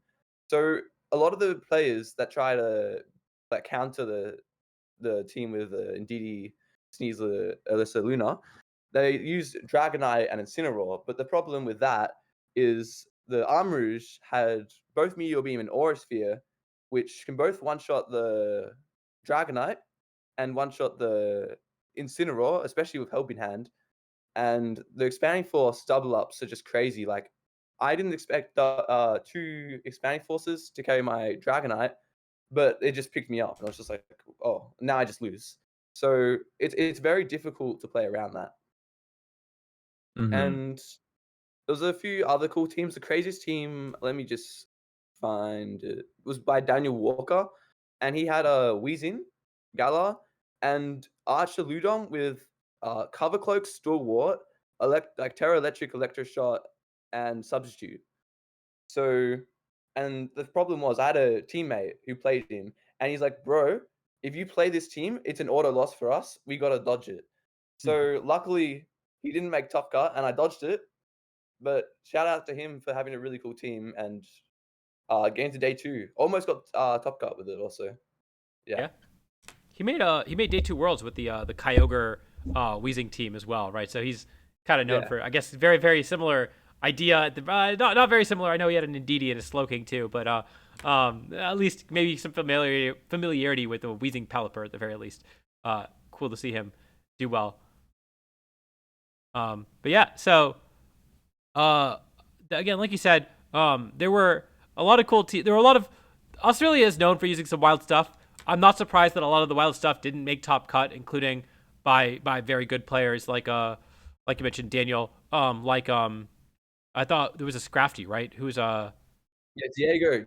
Everyone was like, yes, not scared, because a lot of us played him in ladder. Like, he's definitely a good ladder warrior. I played him on ladder, and he was using raw for Rigoroth. I don't know if you still no, he wasn't using that this time. And it like procs Mhm. Throat Spray, and then he just carried all my mons after that. Like, I tried to say enough Karma and Ursaluna, but he just cooked me. But then instead of using that, he used Dragon Tail Scrafty. Yeah. Like, I don't know how he comes up with this. I don't know. It's truly next level, absolutely. I do think that the strengths of these teams are being pushed to their limits, and I remember I want to throw a little bit of shade here, just because like I saw a tweet from Diego saying like couldn't make it all the way, lost to a few too many double protects, and I'm just like, I don't know, buddy. I'm sorry to tell you this, but when you're running a hard trick room strategy, it is just like something your opponents can do at any point, and it's why that these teams aren't used. A lot of the players all the way at the top, I guess, is because, like this team is really cool and you're doing it way different than anybody else. And so you're still my hero for that. The Worlds team was awesome as well. But yeah, the thing is if you're complaining about losing to double protects, like you might have to pick a different strategy. It's a reason that, I've won a regional with hard trick room before, and you don't have very many margins to outplay your opponent with teams like these, when it comes to those situations. If you want to plan around getting up a second trick room, you can. Not always, sometimes easier said than done. And so, yeah, if people realize, like, do what you can to come up with a hard trick room matchup that is, going to be more consistent than getting a double protect. But if you don't have anything, you should just be going for it, because it is just like a 30% chance to just steal the game and win anyways, even if you have a poor game plan. There's a lot of innovative stuff. Oh, sorry. You go, Sebastian. Yeah, I think Diego is an amazing player. Right. Like he could play whatever actually, but he just enjoys playing hard trick room. Actually, there's one single difference between my team and Oliver's. Like I'm using Among Us Terra Water, and he's using Terra Psychic, and I'm pretty sure he's using Terra Psychic because of Diego, because he's a very respected player not only in Latam. He's our pride, because he was the one who did the best at Worlds for us, and also he's very respected in Australia. So big shout out to him. Right. Yeah, Yeah, I was gonna say there's a lot player. of innovative side spam going around. You might not see it. Like Martin Perez, he was using Meteor Beam Armrouge, and he caught a lot of players off guard because he was very speedy, very, very speedy. And he had a lot of strategies where he was using like after you Lilligant with like he had 3-move, close combat, solar blade, triple axle, no sleep powder. And it really rolled a lot of the Dragonite Ursaluna teams. And a few of the strats he used were like after you on his like Ursaluna, and then just use Indeedee Armor's Armouge in the back, because you don't actually need to set up Trick Room when your Armouge is really, really fast, and you can just after you the rest of your mons. So yeah, his play style with the side spam, like the really common side spam, was pretty innovative. And there was also Drew, who used like a variant of kind of mixed Sun with Indeedee Sneasler, which I thought was pretty cool, because it was a combination of like side spam Sun and the Ursa Luna like Sneasler Indeedee team, and he actually did pretty well with that, because a lot of the time I played him, he tried to bait your Incineroar to Terra with Sneasler and not allow you to KO the Sneasler, because the Sneasler is basically the only way to KO the Incineroar. So you had to play really well with that. But once he got the the pressure on the Incineroar and made it Terra, then the rest of the team just sweeps. So yeah, he did really, really well. I think he got knocked out to like a bit of bad luck, but yeah, the Saipan players were definitely innovating at Perth for sure. Mm-hmm. And I really like that. It's cool to see Executor do well. I thought that was one of the teams that was like one of the like highest win rate teams for a little bit in the entire format, and people just weren't using it. And I'm surprised it fell off, because I really did think that Eggy had a niche in the format. And I also like, with all due respect to Parker, whose team was very innovative at the time, I thought there was like more room for development on his team on top of what he had already built. And so, and people were just like, am I going to use Parker's team exactly, or am I going to, use something else? And it's cool to see at least one person really innovate upon what would have been done with Executor, because I think that mod was like low key very potent in this format. I mean, there's one more team I wanted to talk about, which was by Ken Ari Tulmo at number 23. He beat a lot of good players like Lewis Tan. Like I heard Lewis Tan come up to me and he's like, we got the pairings early, right, the day before, and he knew he was playing this team.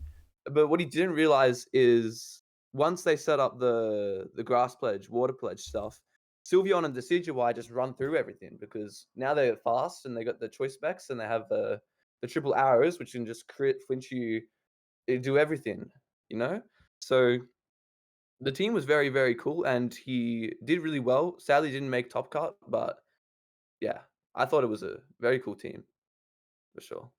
Yeah, where's Nerdiff now? We got another pledge team for you to run. Yeah, I was thinking that Maybe this makes me think of VJ as well. Of course, anytime I see like Meowscarada Sylveon, I'm thinking of VJ. Well, speaking of VJ, did you know he was in Bogota, or at least he was on the list of players in Bogota? Really? I don't think he went. I encountered him. He smiles a lot and he's a cool guy. Like I met him. Actually, we were talking for a while. Yeah, that's cool. That's awesome. And so I guess I don't know if there's anything else that we want to talk about for Perth Regionals. Are there any other teams that you want to talk about, Alex or Sebastian? No, I don't think so. I think we can go ahead and start talking about Malaysia. Then next up would be Malaysia, right? Yeah. Let's talk about the Malaysian Premier Ball League. Win for the Ursa D Knight. What's up? I saw that. There's another win for the Ursa D Knight in Malaysia. It's just been taking over this team. Wow. Yeah, I had not looked at the standings before for Malaysia before this, and so yeah, another almost the exact same team. Not quite. I do notice that, like, for example, the Sneasler does not have Throat Chop. That was something that both y'all and Zeno had, and this one does not. But other than that, it's pretty similar. It's really similar. Yeah. Obviously there's not a lot to say about the team that we've been talking about the whole time. The team's obviously doing really well right now. Maybe the format's solved. Maybe it's, completely over. Actually, this is the only team left to play. If you're playing anything else, you're just throwing. You can't beat it. Might as well join them. It felt like that. Well, like I said, the team is so consistent and it's so like anti-bullshit. And I'm looking at the rest of this top cut and there's a whole lot of bullshit.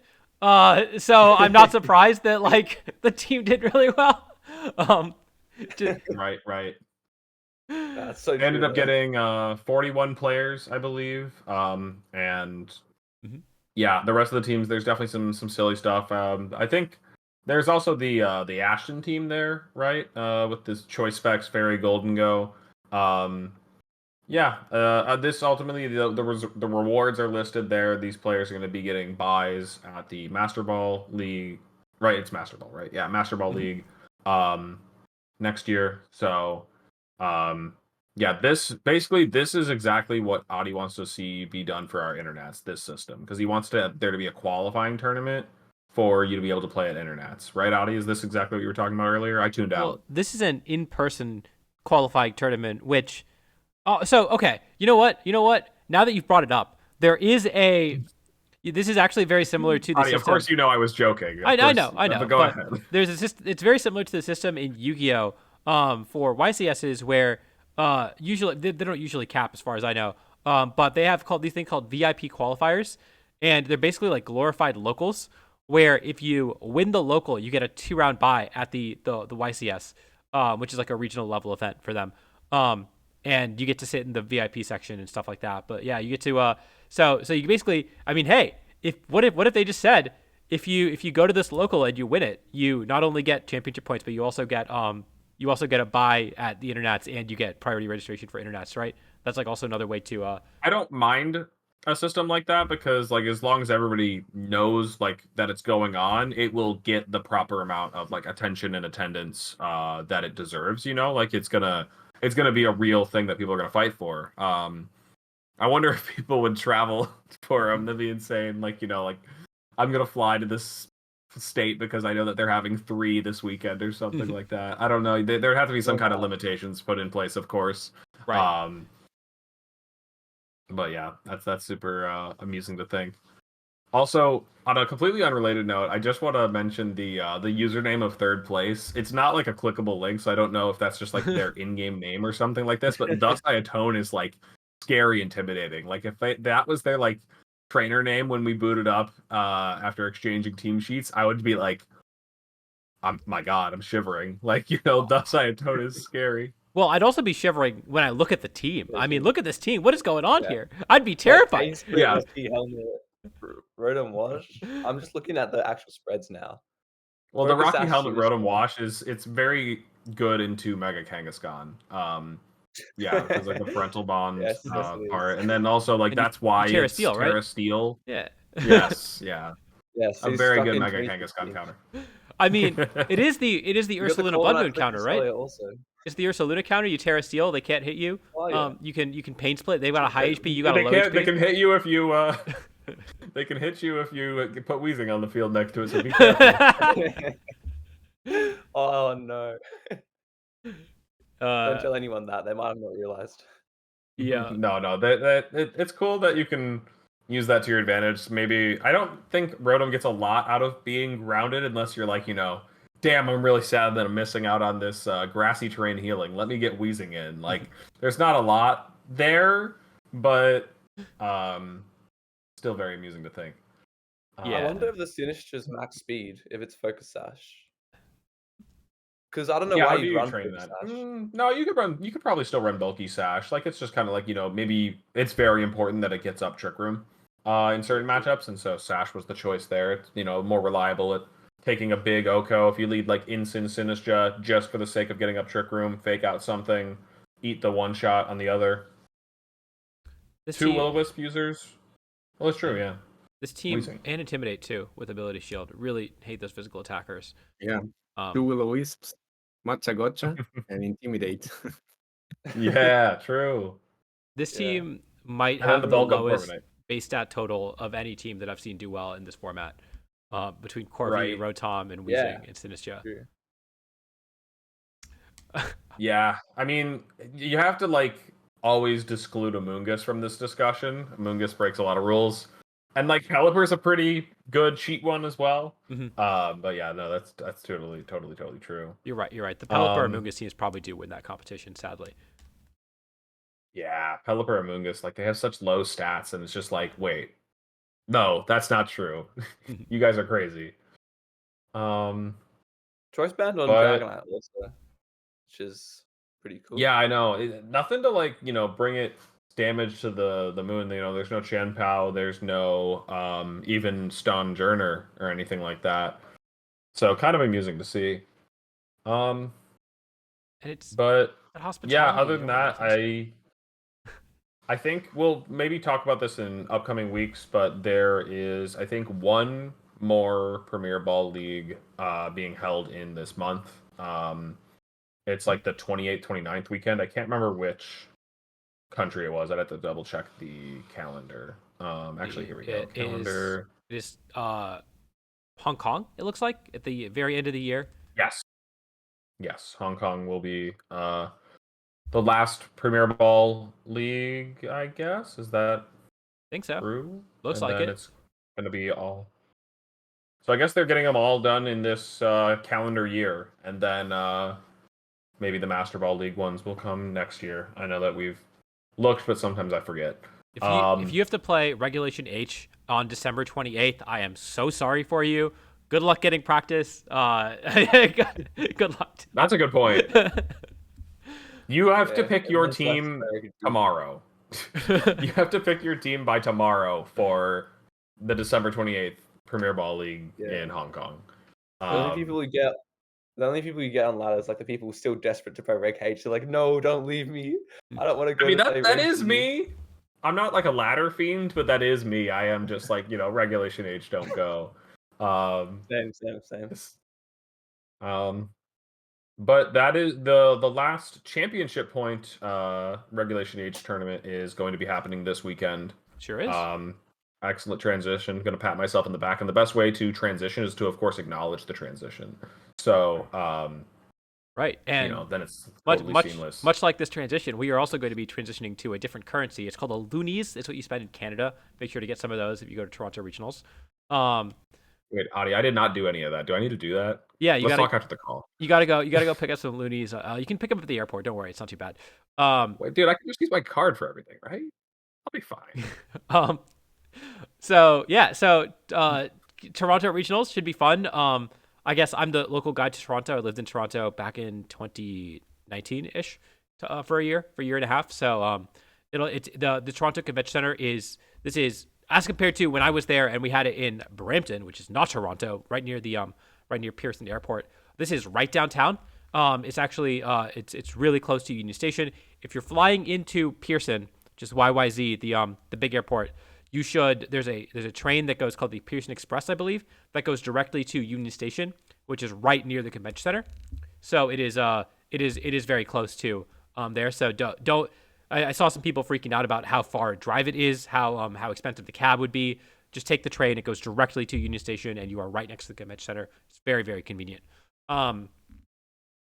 What else? What else we got to talk I'm about? writing this stuff down because I think I am going to that airport. So I also didn't know about this part. Just like very not prepared for this trip. I guess I'm trying to prepare more for the Pokemon part, not for the I'm an actual person in an actual place part. Yeah, it's Can we talk about the World Cup? I don't know. I don't think we're gonna talk too much about World Cup unless I end up winning the World Cup. But yeah, Team India got to top four. You can see me play. You can see me play on stream against the person who got second at Stuttgart Regional, Sitchit. And I Dindozo'd him, which is cool. But yeah, so just to give you the rundown, here's the convention center. And then I believe Roundhouse Park is there's a railway museum. And then there's the Steam Whistle Brewery, I believe, that's right around here as well, which is a really nice brewery that's right downtown in Toronto. I think if I got my place correctly. The CN Tower is like right next door, which is super cool, to the convention center as well. So I think the Rogers Center is the baseball field. Did I get my map wrong? No, I think that's right. So it's there's this and this is Union Station, which is where the train goes to. So it's very close by. So yeah, it's going to be very easy to get around. I'm really glad that everything is like right here. If you're looking for things to do on the weekend, TIFF, the Toronto International Film Festival, is their like their little theater is also close by. I got to go see a movie there last time I was in Toronto last summer, which is really cool. Of course, TIFF itself is a bigger festival, but you can see some like very what's the word, art box movies? I don't remember what they're called. They're very artsy stuff. I saw like a weird like manga, a French manga or something like that, anime movie while I was there. And then the Distillery District is to the east, which is also a cool little place to walk around if you want more touristy stuff. And then I'm just kind of like going through this map. I say that UT, right? So Kensington Market is the other place that I really recommend people go to. It's another like very artsy area. There's a lot of really good food there. Best tacos in town. Got them Kensington Market. So yeah, that's my cliff notes for what to do in Toronto. But obviously, there's so much stuff to do. If you want to go to the Chinese restaurant that Kendrick Lamar shouted out, that's in Chinatown. That's also right around here. I already forgotten what it's called. So, but I lived like right next to that when I was living in Toronto. So I was like, oh, I've actually been to that restaurant. The Leafs are playing on Sunday. Okay.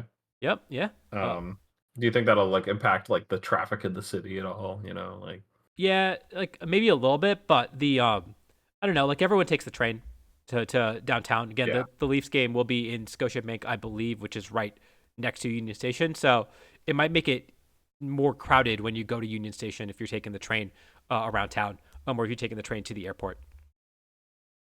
all I know is that I'm just going to be following Audio around because he seems to know what he's talking about. I do mostly know what I'm talking about. You're also staying with Abe, I think, right? And so Right. he literally works in like Toronto tourism. So if anyone knows what he's talking about, it's that's him. True. That's true. All right. So to give you a history of Toronto regionals, I think we've had a Toronto regionals basically every year. As far as I can remember, we've had one every year. And yeah, so we have 2017, maybe the last time the Toronto regionals was actually like really dominated by Canadians, won by Martin Gajados. I'm sorry if I mispronounced your name. I believe he will be there. I think he still plays Pokemon. See Lucy getting second place. Ian, Alex LaBelle, a Montreal player, out there in top 4. See Borgie. I don't think Borgie's going anymore. Sam Parton. I don't know if he still plays. Damn it, I didn't know he's Machamp. Was Machamp a thing in 2017? Whoa. No, not really.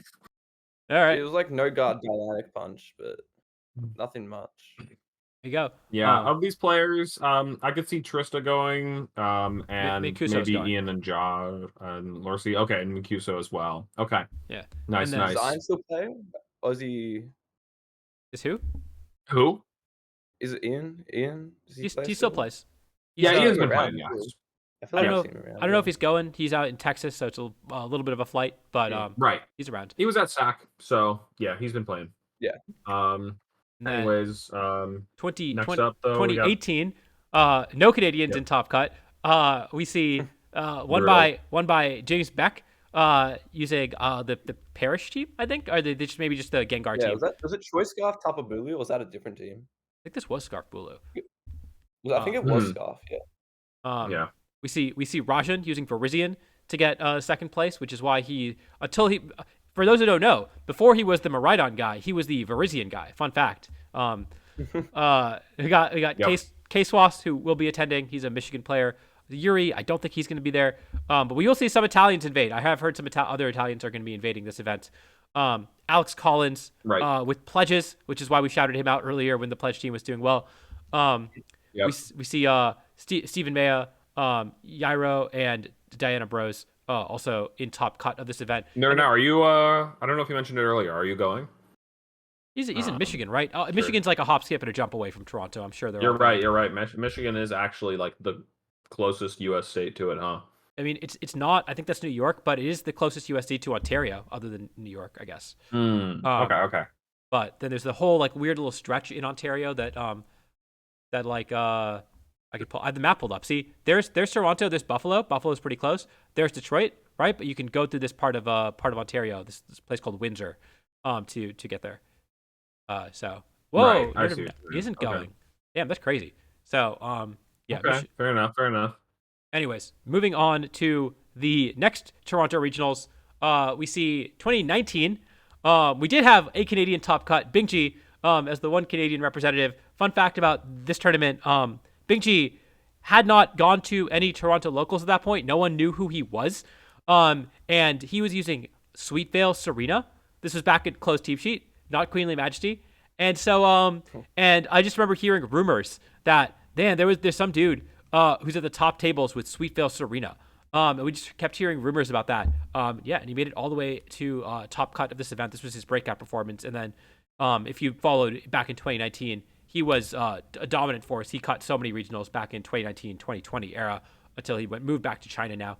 But yeah, he was really good. Also, apparently, before we started playing VGC, I was his TA at the University of Toronto, and we just didn't know each other, which is kind of crazy. Then we became friends afterwards. That was pretty cool. So yeah, Stephen Maya winning this regional. Of course, you saw him in top 8 earlier. We see Yuri. We see who's that in third place? Who's that? Alex. That's true. That's true. Underhill. Underhill, is that it? Never Yeah, heard of yeah. him. I Never was heard. there in 2019. It's the only time I've been to Toronto. I drove from Chicago. It was a bit of a drive, but we made it work. And yeah, I was doing pretty well at the time and really enjoying that team. That team was so fun. And yeah, I mean, I ended up in top 4, pretty solid finish, and so I'm hoping to do well like that again, returning.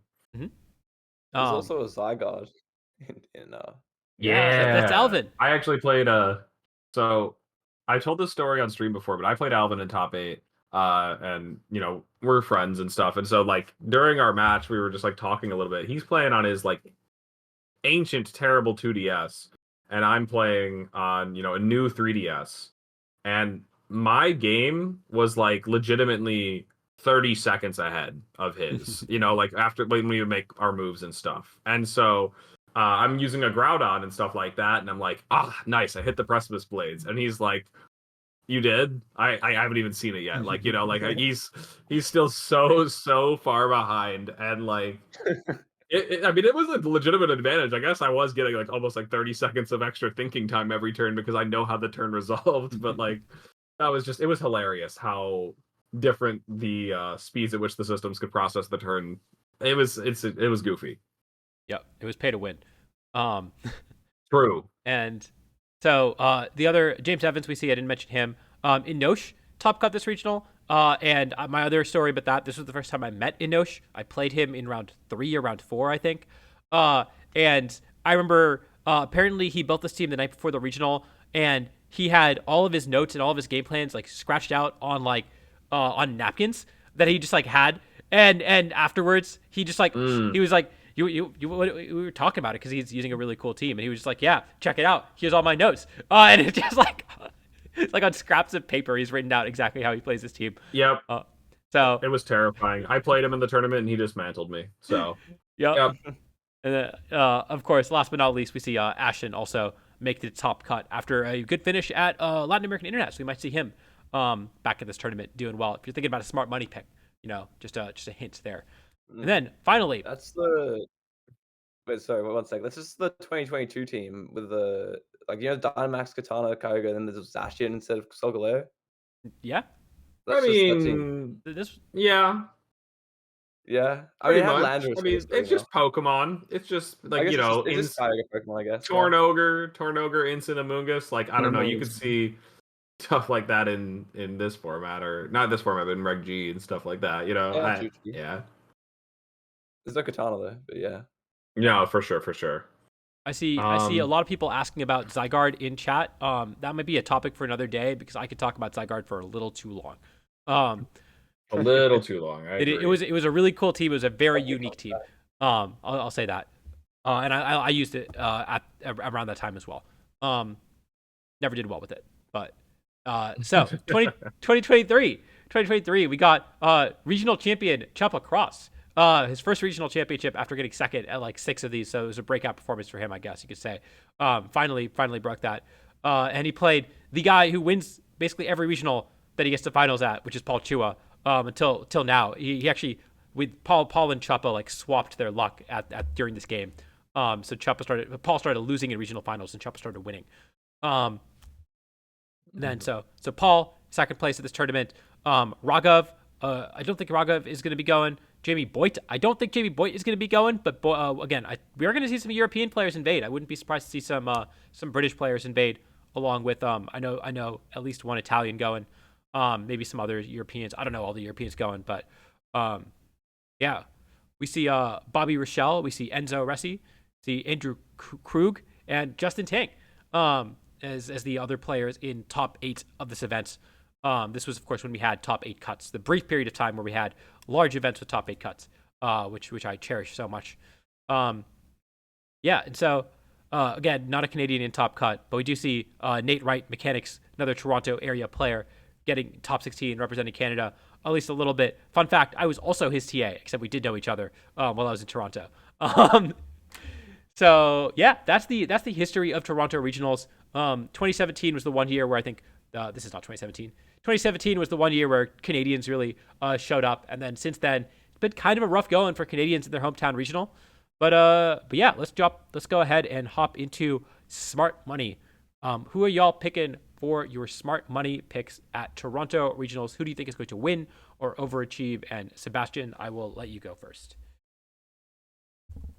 Well, I think there's many good players going, many players that I know, and yeah, weirdly, like I predicted many regional winners, like for example, Oliver, Fair. also Okay. myself, Mhm. and I also predicted that Javier Nain was going to win in Argentina, and now I Mhm. really felt that Max was gonna win Bogota. So I think my gut is telling me that this time is going to win Zachary Nich, Zach Okay. Lee. That's my pick Mhm. for. I do not know how to spell Mitch. It was a weird spelling, right? Well, close enough. We'll go with it. All right, Oliver. Cool. Who is your smart money pick?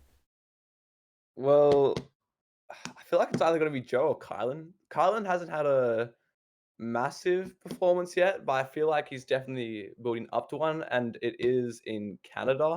So he would have the sleep advantage. And he's been playing really well, and I think this is the one time Don Dozo's under the meta. So Joe also don't has the sleep on sleep Don advantage Dozo. for what it's worth. Yeah. Yeah. Never sleep. Good pick. Yeah, I mean, I was talking shit about Canada, but that being said, yeah, Canada has had a lot of really good showings at regionals, at all sorts of events recently. Between Kylan at Worlds, we saw Navjeet at Worlds do really well. We saw Abdullah the last couple of years be really good. We've seen Ryan Luceto get second into regional. We've seen Canada's been and in World Cup too. They're in top 4 right now as well. So this is just a lot of up and coming strong Canadian. Oh, Diego, I forgot Diego. He's another. He was my locals in Toronto as well. He's surely attending. Got top 16 at the World Championships. So yeah, a lot of really strong up and coming Canadian players to look out for. And Who else is going? I guess you don't. You wouldn't know everyone. I guess I couldn't tell you. Alex. maybe Mhm. Paul. I reckon Paul would also do well for sure. For my pick, I'm gonna go with Justin Tang. I do believe Justin should be going. I think we saw Justin there in 2023, got top 16, maybe something like that. But we've seen some pretty good finishes from Justin Tang before, I think. So I think he can do it again. Yeah, good choice. And now, last but not least, my turn, and I'm gonna be picking Brady Smith. He built the team that has won the last 2 regionals. Essentially, he's popularized it. I know he's he if anyone's gonna be like, I really do think it's one of the strongest teams, if not the strongest team in the format right now. And if anyone is going to be able to pilot it to the proficiency that is required to do well at this tournament and to win this tournament, I think he's the one who can do it. And so I'm picking Brady. I think he's gonna show up and show out VGC corner himself. Yeah, you can't be the only one not winning with your team if everyone else is still in it. Right? I reckon. Actually, that's a good pick. Yeah, that's a good pick. Yeah. Gotta start charging Can't more. believe I think you that's know what that's the lesson there. Right. Hey, Gotta wait. charge more from that Patreon. I got it. I got you. Don't worry. So all right. So we got we got supply, we got demand, and so the thing about teams is that actually the supply is. Oh no. What's the demand for teams? The demand is always really high, I guess. Well, the demand curve is like normal. The demand curve is just the more you have to pay, the less you have to the more it costs, the less you want it. But the supply curve is weird because it's free to give out a team, right? So you don't actually have to. Yeah. So you can kind of price it however you want. It's entirely inelastic supply, as we call it in the industry. Anyways, so with that, finally we'll hop into that. That was our Toronto preview. We will hop into. Oh, by the way, if you want to pick who you think will win Toronto Regionals, throw it in chat right now. If you don't call it out in chat, it doesn't count. We won't believe you when you say you got it right. We also are saying that to Twitch, by the way. YouTube does apply too, because we do upload this before the regional. So if you want to mention it in the YouTube comments as well, you're allowed. By the way, TRE, Gavin is not playing. Could not sign up. The ban did not expire before registration closed, and he could not register before. So no Gavin at that one. Yeah, Rafa, I see Alex, I see Marco. All good picks. I have heard Marco was going, which is like, pretty crazy. But honestly, I think that guy could probably make his money back. So is Marco going to Toronto? Yep. That's the word on the street. Oh, that's I'm what I putting heard. money on him now. What am I doing? You should told me this earlier. Your TAs are gone. The invite. No. He's got to get second place. He's got to steal as many championship points as possible. Actually, all right. You know what? If you really want to do this, if you really want to do this, why don't we look at how well Marco did last time he invaded Toronto? True. the only you can, European. You can go look for it. Go ahead. He has a sleep disadvantage, so maybe not. He went 6-3 last time in Toronto, so yeah, I don't know, man. It's not a sunny in Toronto. And he also gave up the Sun team. Yeah. I also heard word on the street for that one is that his new team has a good matchup into it, and so he wants people to pick it up, which is pretty funny. I don't know if that's true or not. Again, that might just be a rumor, but regardless, is this propaganda from Alex to convince people not to pick it up? Right. I have famously no Sun matchup, so I'm trying to tell people that do you want to beat me or lose to Marco? Choose. Do you know what the real smart money is? What? Skip Loom. Anyone with Skip Loom, the plus? I'm putting their money on it. I think it won my tournament, so I don't know how many it's gonna win now. But... I think a Pokemon that will do amazing in Toronto is Annihilate Safety Goggles. I think it's the perfect one for it. Also, like in Latam, we really enjoy the NA versus EU beef. Right? So, great. Yeah, we love it. Yeah. We love it. Hell yeah. I mean, I've said it before, but I'm not pro NA. I am just anti EU at this point. Let's go ahead and go into Calc is right, though. So I know we were talking about some earlier that we wanted to look at, some that we had in mind. Does anybody want to start us off? Sure, I can go first. Go for it. But it's one related to the guy who brought like Protectless Ursaluna Blood Moon to Bogota. Yeah. Helping Hand Blood Moon Ursaluna Vacuum Wave against Modest Turbo Ursaluna. Blue Ursaluna. So it's Life Orb, right? Life Orb helping hand Vacuum Wave. Life Orb Vacuum Wave Helping Hand against a Modest Turbo Ursaluna. So the one that has no bulk, basically? Yeah. Okay. 4 HP. All right. So the way that it works is that, once we're all ready, we just verbally say out loud, like, I'm ready or I'm good to go or whatever. And then you'll pick on people to submit their guesses basically one at a time. I'm good to go. I got a number. I got a number also. Okay. All right. You want to call on someone, Sebastian? Yeah. We should start with Oliver, I think, this time. All right. We're going to go real fine numbers here. We're going to go, I reckon it's going to be in between 55.7 and 66.3. I reckon it'll be around there. So the way that we do it is you pick a number within the range. You're just picking a number in the range. So just, if you think that's your range, 61. Then just pick somewhere in the center. What do you got? Okay. 61. 61 then? All right. Yeah. All right, we can go with Alex now. All right. I have 80. 80. Okay. Wow. Okay. I think you wouldn't do this Calc if it didn't two-shot, but I really don't. I don't think it two-shot. I think it's very, very close to two-shot. So I'm going to say 51%. 51. All right. And let's plug it in. So we got Modest Turbo Bear with Vacuum Wave into an opposing just Modest Turbo Bear with Vacuum Wave. But we got to give this guy Helping Hand as well. And oh my God, that is doing so much more than I thought. It is doing 75 to 89. Is that right? Let's Yeah, go, baby. Alex Oh, got it. Alex got it. wow. That is wild. That's nuts. Yeah. It's a lot of damage. All right. I get it now. I get why they're running it. Wait, put in the calc. Hear me out. I brought this to the GC. I'll tell people the tech now because if you're Terra fighting on Ursa Luna, the damage goes from 40 to 60 base power, and you get the 1.5 boost on it. So it does a It lot does more not, damage. right? So I wonder if that just one taps the Ursa Luna, which would be No, hilarious. no, I don't it think doesn't get the would. damage boost. I don't think priority moves get the damage boost, right?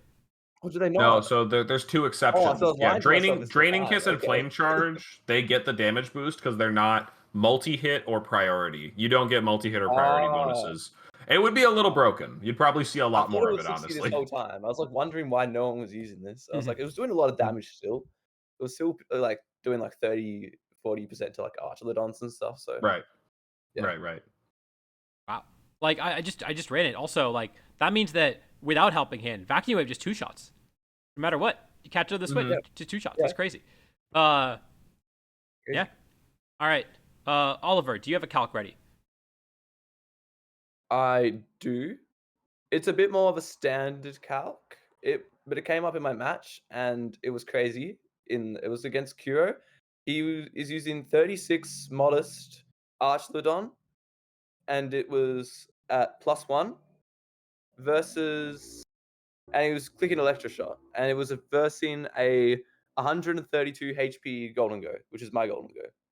So, so basically a +2, like after it gets the boost and stuff, it's at +2. How much damage does Electroshot do to Golden Go? With 36 special All attack right. EVs on the Archelodon? Yeah, 36 modest. Yeah. Um, I got my number. I got a number.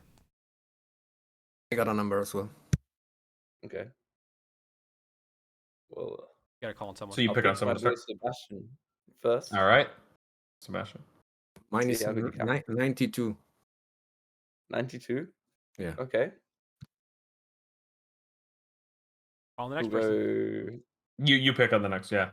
Yeah. Okay. We'll go Alex. I was very close. I'm not going to change it. It's 94. So we're hanging out right about each 94. other. Okay. Yeah. Okay. I'm pretty sure that if your min bulk, it just barely knocks out. So if you have 132, I think it barely misses the knockout, or it's a roll to kill. I'm gonna go a little higher. I'm gonna go 95. Okay. Oh wow, you're just gonna prices right me. I huh? guess I'm Oh, thinking about it, okay, and I okay. think that they normally also have more than 36 special attack EVs, so I might be a little too high. Sometimes But 116. But a lot of them are running more speed now. So yeah. yeah. Mhm. But this is a you said 132 4. And no. I'm seeing 80.4 to 94.9. Is that right? No way, it's 94.9. It's wild. That's wild. So I'll tell you the story behind this. I got my Golden Go to +2, went for a Shadow Bull, and I'm like, if I live this here, I instantly win the game. And I get the roll on it. I didn't know it was a roll, and it did. It left me on 1 HP, and I was just like, let's go. But Yeah, that very, is a very scary close. one. I was sure that +2 Electroshot would one-shot Golden Go because I know +1 does like so much damage. But yeah. Yeah, I'm so used to the 116 calc where I think you just always live it, right? So it's a roll if you're mid bulk. All right, Alex, you got a calc ready? Yeah. I'll steal the one we were talking about earlier. I'm curious about that Terra fighting Ledge, and so I don't want to hit an Ensign with it. I want to hit a Ursa Luna. So let's hit let's do the one that won Stuttgart. So that one I have it here in the attack stat just to. Nope. No, don't. You queuing into it in a tournament. No. You got to know the stats. These are the tournament situations. Even though I don't know which side you No are, idea, but I have maybe no you idea. could say you're the Ursa Luna, considering that's what you were using. Okay, the Ursa Luna has 148 HP and 12 defense. That's just the one that won Stuttgart. So, and yeah, this is going to be against. I'm going to say Adamant Max Ledge, going for Terra fighting close combat against 148 HP, 12 defense, Ursa Luna Blood Moon. It didn't Terra because it was like, I'm an Ursa Luna. I don't need to Terra. Does it or doesn't it? I don't know. You tell me. Let me know when you guys are ready. I got a number. I think I got a number. Yeah. I got a number. Wait, is All it right, we'll start with terrifying? Adi this Terror time. Edge? Terrifying, right? It was terrifying. Max adamant. Yes. Yeah. Adi, go ahead. I think this might just murder it. I'm saying 110.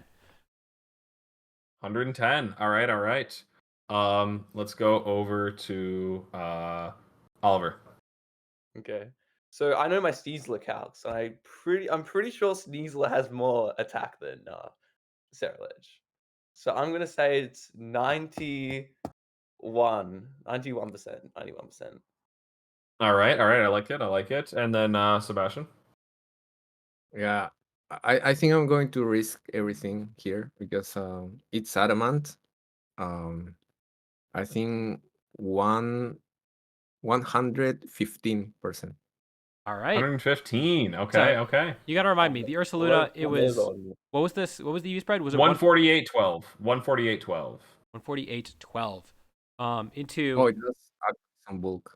Sarah it Ledge would have more than Sneasler, wouldn't it? Then with after fighting, Adamant. with fighting and adamant and close combat. Can't spell close combat with Terra fighting. It looks like it is doing. This is 116 attack. 252 attack is doing 89.8 to 107.2. Wait, who won? I think I won, right? Were you, 89.8 to 100. Yes, you're the only one in there. I think they both were a little too confident. A little too confident in this one. Yeah. Yeah. Honestly, if you had just, I know that like taking a stab in the middle is like, duh, but like 100. If you just grabbed 100 and just said like, I don't know, maybe like 100 would have been the perfect guess looking at it. So that's pretty amusing. But what I thought, like, yeah. why run Terra fighting close combat if you're not going to kill an Ursaluna? Isn't that the point? No, I think the scenario we talked about earlier was against Ensign. I have a feeling Ensign might go down because it's a little bit less physically bulky. Yeah, than Ursaluna. My thought was I figured because I think you have to run Jolly on this guy because otherwise you don't have speed Goldengo, which is I think the point if you're running 3 attacks. And so I was like, well, they probably had a good reason to run close combat. So yeah, no, it doesn't quite get there. Unfortunate. Maybe you should EV or Ursaluna to survive that. I don't know. All right. True.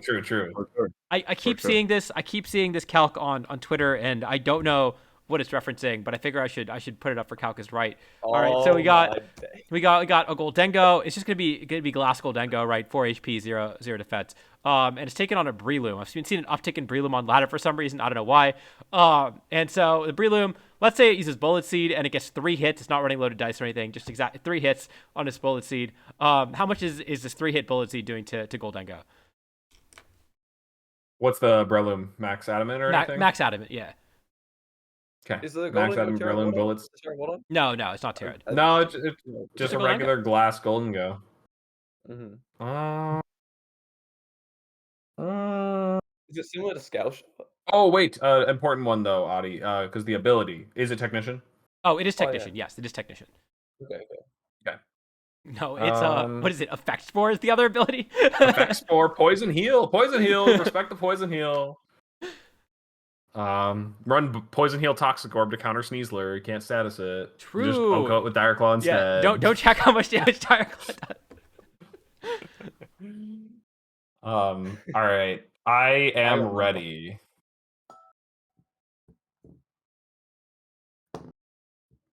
Sebastian, Oliver, you guys ready? Okay, I have a number. Okay. All right. Alex, I'm gonna let you go first. What do you think?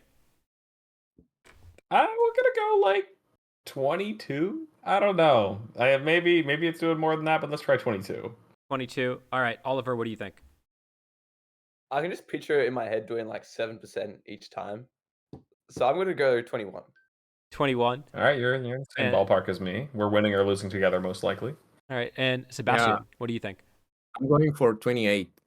28. All right, 28%. I think we will probably not be sharing the same space. 28% off. And y'all all underestimated the Breloom. 252 attack, Adamant Technician Breloom with 3 Bullet Seed hits is actually doing 33 to 40.4%. Whoa! What? Yeah, and it's like resisted hit. That's wild. I'm using it. Yeah, I'm reading this to like Brisbane or something. I've already got my Worlds invite. We'll test it out. Yeah. I You have to grind So you that got a too one too. bad. shot CSR if it's doing that much to Golden Go resisted. So actually Yeah, it does have 130 attack. Good I've got shout my there. Kyogre counter. What's weak to Kyogre? Nothing. Ice Rider is pretty weak to Kyogre. Maybe what? not Reg G. We'll bring it to Worlds. Who needs a Mungus when you have Breloom, right? It's just the standard Calyrex Ice team, but with the Breloom. Yeah. Listen, I hate Incineroar, I hate Kyogre. Use Goldengo. But I've actually heard this does 100% is how much it actually does. Anyways, True. with that, we're gonna wrap it up. But thank you all for tuning in as per usual. If you missed anything, you can watch this on YouTube tomorrow morning. If you're watching on YouTube, of course, come over, hang out on Twitch, give us a follow. And if you see us in Toronto regionals, come say hello. We don't bite. Alex bites occasionally, I think, but I don't bite. Bird bites. I don't know. True. Yeah, that's gonna wrap it up from us. Thank you all for watching, and we are going to send you over to someone who's streaming right now. That's Also, thank you guys for being on, both of you, and also congrats on your finishes. Really strong finishes this weekend. Thank you. Thank you very much. Next goal is Worlds, I guess. See how we go. Right. That's gonna be the real one. Yeah. Well, that's where we'll all be, meeting up. Yeah. Ideally, if we can all qualify. Yeah, we'll see you guys, I think. Yeah. Yeah. Sure. Right. Well, hopefully. We don't have our invites yet. We'll see. We both only been. We gotta work. We still have some work to do. Toronto is both of our second guys gotta get regionals, 'em. so we are not even Right. close. Long ways to go. But yeah, I'm gonna send you guys over to Master Mark, who I see a Greninja on the screen. I actually played 2 Greninja in the GC, which is kind of strange. But yeah, so he's using a Greninja team. So we'll send you over there. And until next time, we'll catch you guys later.